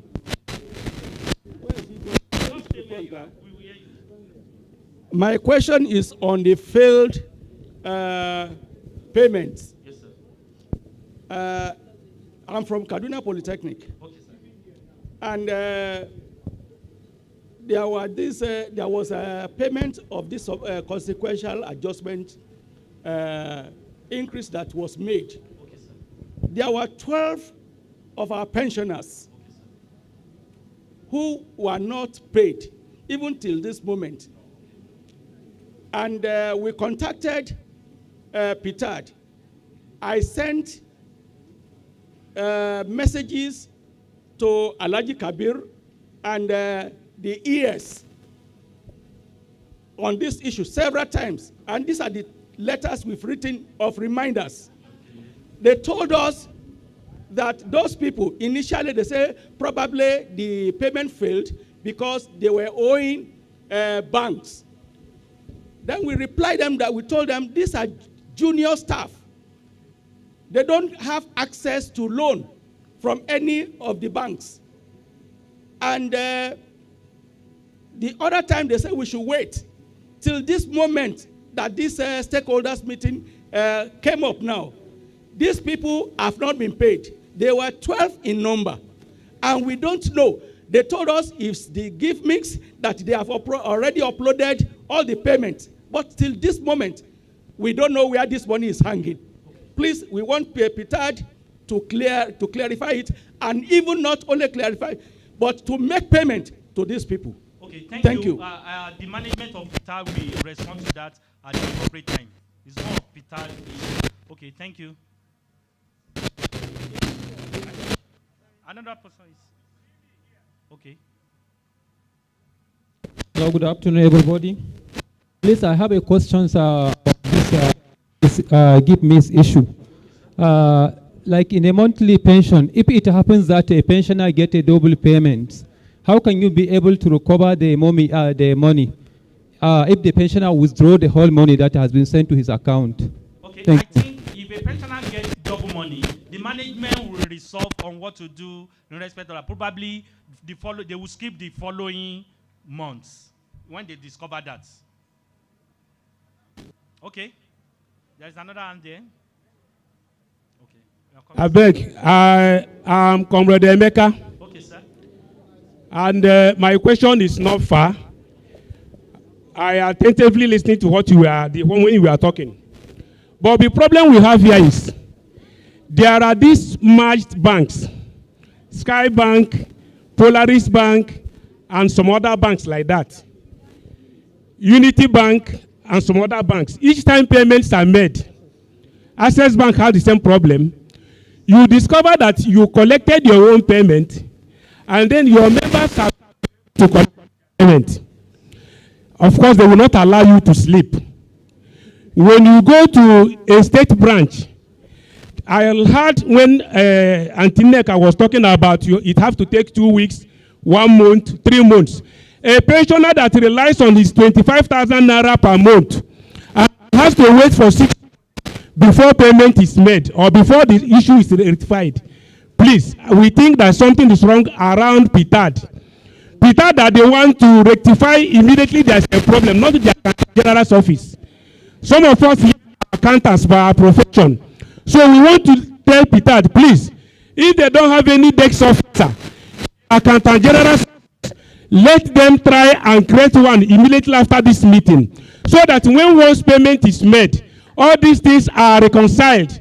As I speak with you here now, March payment has been made. I have my members who are yet to collect their payment for March, but April they have collected. Perhaps March they will also, May they will also collect. So let Ptad start doing something, because whether we like it or not, when you bothered on Ptad, they have to do something. And when you are writing, when you are doing anything, when you finish, you go through your write-up and see whether there is a where you're supposed to put comma and full stop. You don't just do something and then you offload and believe you have done it. Out of maybe 99 or you are doing 100, you submit 90. Problem. Thank you. Thank you. Your observation is duly noted. And I would also like to say this. Not every problem lies on Ptad head.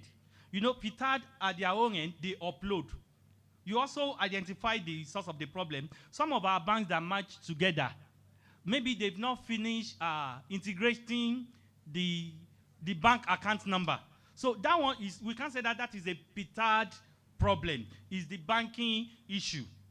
So, and we always look into it. We always communicate to them to ensure that all these issues are done on time. And I also said it, one of the causes of delay is downtime of banking application also. Downtime of banking application. At times, when you do transfer, it will take 24 hours, more than 2 days before the beneficiary will get the money. At times, the beneficiary would have even gotten the money, spent the money before you will get deduction alert. Like 3 days ago, I was transferring money to somebody. When I put it, it will show transaction fee. I did it 3 times. And do you know, mistakenly, I transferred 75,000 to somebody instead of 25,000. And all of them were saying, failed, failed. So this is our banking issue, not Ptad issue per se. But the management of Ptad will also look into it and ensure that they did their best in ensuring that proper things are done. Thank you.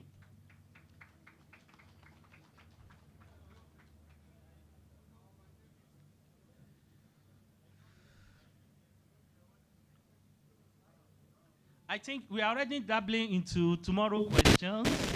So maybe we should wait till tomorrow. No. So that, okay. Hello? Yes, sir. I was always backing on you because I have that problems in Zaria. But I went back to Abuja, and Abuja told me the truth. Our network is very low in the bank. Okay, sir. So that's the reason why I wanted to put you through. You know, the banks, some other banks, they have a suitable things, but in fact, some other banks, they don't have a correct things. So at any time, if you put the money down directly, they have to go back to Abuja. They say Zaria have the machinery is so low to catch some money. And then I'm sure maybe some other banks have that kind of problems. It's not a Ptad. Yeah. It's from the banks. You can see. Thank you for that addition, sir. Thank you so much, sir. I think, okay, maybe the last person, please. Let's postpone every other question till tomorrow, please.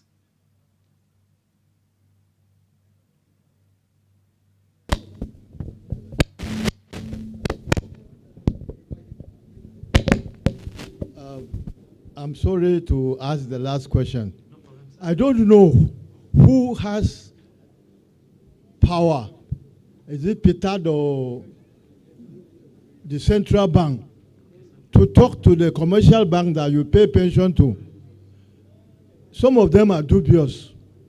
So I want to beg that Ptad should help us whenever we have problem with the banks to change our bank's account. Sometimes you will pay pension and some of us will spend 5 days. The banks will send the money, the central bank will send the money, but the money will not enter into the account. That means the commercial banks hold on for some days and do business with the money. And later on, you go to your bank, you check their bank account, they will say the money has not come in. Whereas there has been an alert that there is money sent to us.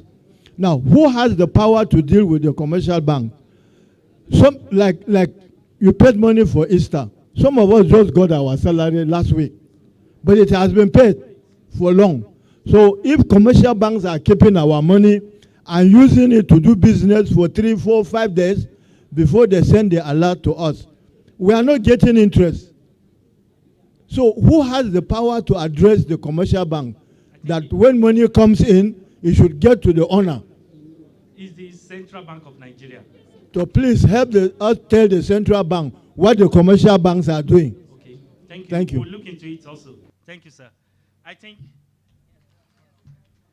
Thank you, Mr. Buladi. A round of applause for him, please. Thank you. You can take a while. Thank you for your patience. Thank you so much. Now, we have heard a lot about I Am Alive Confirmation Solution. We have listened to presentations about it. We have the documents in our program. Now we want to play a video to show you how the process is done and carried out. We know we have our PDOs here present. We have union executives present.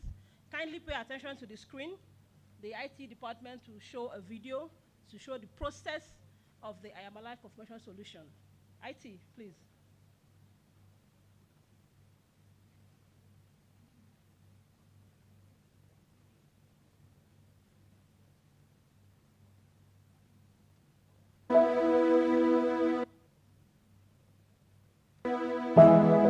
Hello, my name is Dr. Chioma Ejikeme, the Executive Secretary of the Pension Transitional Arrangement Directorate. And here is how you can complete your aliveness check using the I Am Alive confirmation process. The I Am Alive confirmation solution is a web-based software designed to enable pensioners easily confirm their aliveness from the comfort of their homes or neighborhood using either a smartphone or a computer system. For the facial confirmation, log on to Ptad website www.ptad.gov.ng. Click on the I Am Alive tab at the top of the page. This will take you to a page showing you the steps for the I Am Alive confirmation. Scroll to the bottom of the steps. Click on Proceed to I Am Alive confirmation to start and follow the 2 steps validation process. 1. Enter your Ptad pensioner's verification number. 2. Enter your bank account number. You're ready to begin. Take your photo. It will be validated with the existing picture in the Ptad database. Perform the aliveness check by moving your face to follow the moving object on the screen. When the aliveness check is completed, a confirmation page will display successful with a unique number. You will receive an SMS notification of the successful completion of the process. Congratulations! To use the fingerprint confirmation, you will need to access a computer system with fingerprint device for fingerprint capturing. Log on to Ptad website www.ptad.gov.ng. Click on the I Am Alive tab at the top of the page. This will take you to a page showing you the steps for the I Am Alive confirmation. Ensure that .NET desktop runtime is installed on the computer. Click here to download the I Am Alive setup folder. Extract all files and install on your computer, one after the other. After a successful installation of the I Am Alive confirmation desktop application, double-click on the application icon on the desktop to launch the application. 1. Enter your Ptad pensioner's verification number. 2. Enter your bank account number. You're ready to begin. Place any of your fingers on the fingerprint device for capturing. If the fingerprint is successfully captured, it will display a success message box. When the aliveness check is completed, the pensioner will receive an SMS notification of the successful completion. Congratulations! For I Am Alive support, please call 0814 445 5942 or 0818 424 2272 or email iamalivesupport@ptad.gov.ng. Ptad I Am Alive confirmation. Secure, safe, and reliable. Thank you very much. A round of applause, please. Safe, secure, and reliable. The Vice President, NUP Northwest, said something when he was making his Goodwill message. He said something about blinking your eyes, waving your hands. We can see that all you need to do is move your face to follow the object on the screen, or you do any of your fingers for the fingerprint option. We have your database, we have your biometrics already on our database, so any finger you use will be properly captured and validated. Thank you very much. I hope it has helped explain the process to show how easy it is. Has it? Any of our police pensioners that have done the I Am Alive confirmation solution here? Oh, thank you. That's nice. Good. And now, when you want to do the facial confirmation, sir, ensure you're in a well-lit up space, not in a dark corner. And there are people are not behind you to confuse the system about whose face to capture. let the space be well lit up and very bright.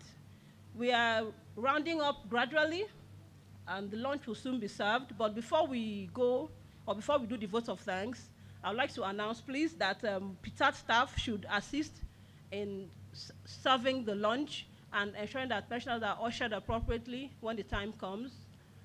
We have had a very fruitful session today. We want you to go and rest and come back tomorrow for the final day. But before we do that, I'd like to invite the Director, Corporate Services Department, Mr. Sani Mustafa, to give us the vote of thanks. A round of applause for him, please.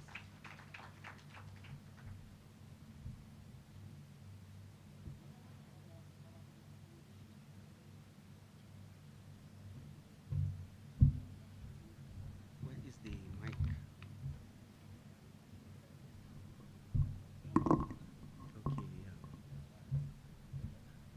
Good afternoon, Executive Secretary, Ptad Management, Pension Union officials, invited pensioners, members of the press. Good afternoon again. I thank the management of Ptad, headed by the Executive Secretary, for giving us the resources to stage this Northwest stakeholder engagement. We thank you very much. We thank you, invited guests, for leaving whatever you are doing to come and grace this occasion and know our operations. One of the most important message I would like to add to this vote of thanks is that in anything, any process in life, there are bound to be issues, especially here in Nigeria. We all know, even payment, your own money, you may not get it in a hurry.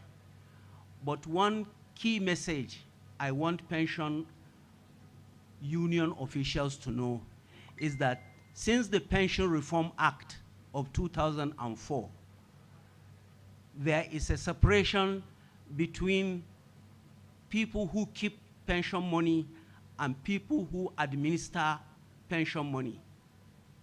As in the contributory pension, we have pension fund administrators. They don't see pensioners' money. Kobo is only figures they are given. It is pension fund custodians that keeps the money. So also with the defined benefit. Ptad, as headed by the ES, do not see a kobo of pension money. Ptad is given only fuel money. Even salary of Ptad staff is not given to the ES. It's paid by the Accountant General of the Federation under the IPPIS. So any money coming to Ptad is just to buy fuel, to pay NEPA, and things like that. So where there is a failure in payment of pension between the bank, between the CBN, always pension union officials start to blackmail Ptad, say that you keep our money, you put it in a bank to yield money for you. It is normal. Since the Pension Reform Act, this doesn't happen. We in Ptad do not know where the pension money is. Pension money resides with CBN and Accountant General of the Federation. Ours is pension records. Every month, those people that are due to be paid pension will go through the process. Computation, everything. Federal auditors are there, internal auditors are there, and the thing will be moved to the Executive Secretary to finalize, and then it goes to the payment. Now, if anything happened, it happened outside our jurisdiction. So please bear with us. I saw a message from one pension union official who was saying, why should we, some people March payment failed, and then why are we paying April? Now, do we stop paying April because there is an issue with March? Please bear with us. If anything happened outside our jurisdiction, can only explain. We are also watching the process. Ptad is 100% ready to ensure everybody is paid. Arrears are paid, but it has to be according to the laws, regulations setting us up. Thank you very much for coming.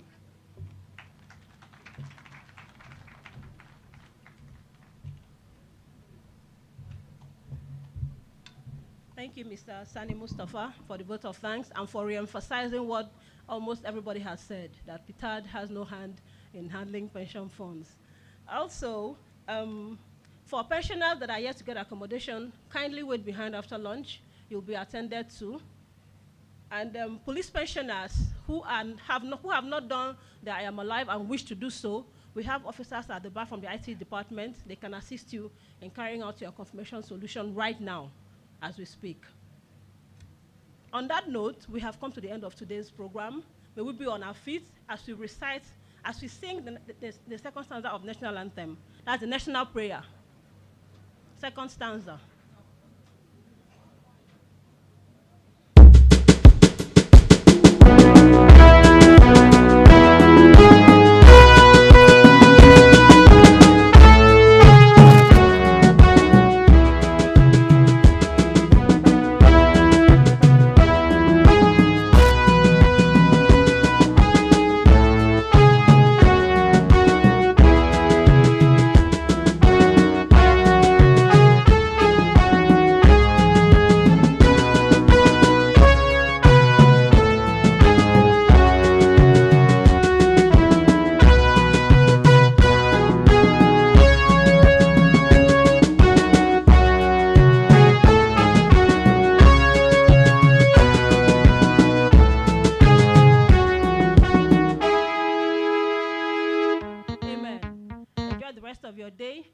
Have a healthy meal.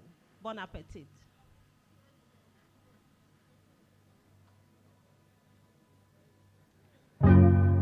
Yeah, life is sweet when the sun out, like the trees in the summer, when the seas are troubled.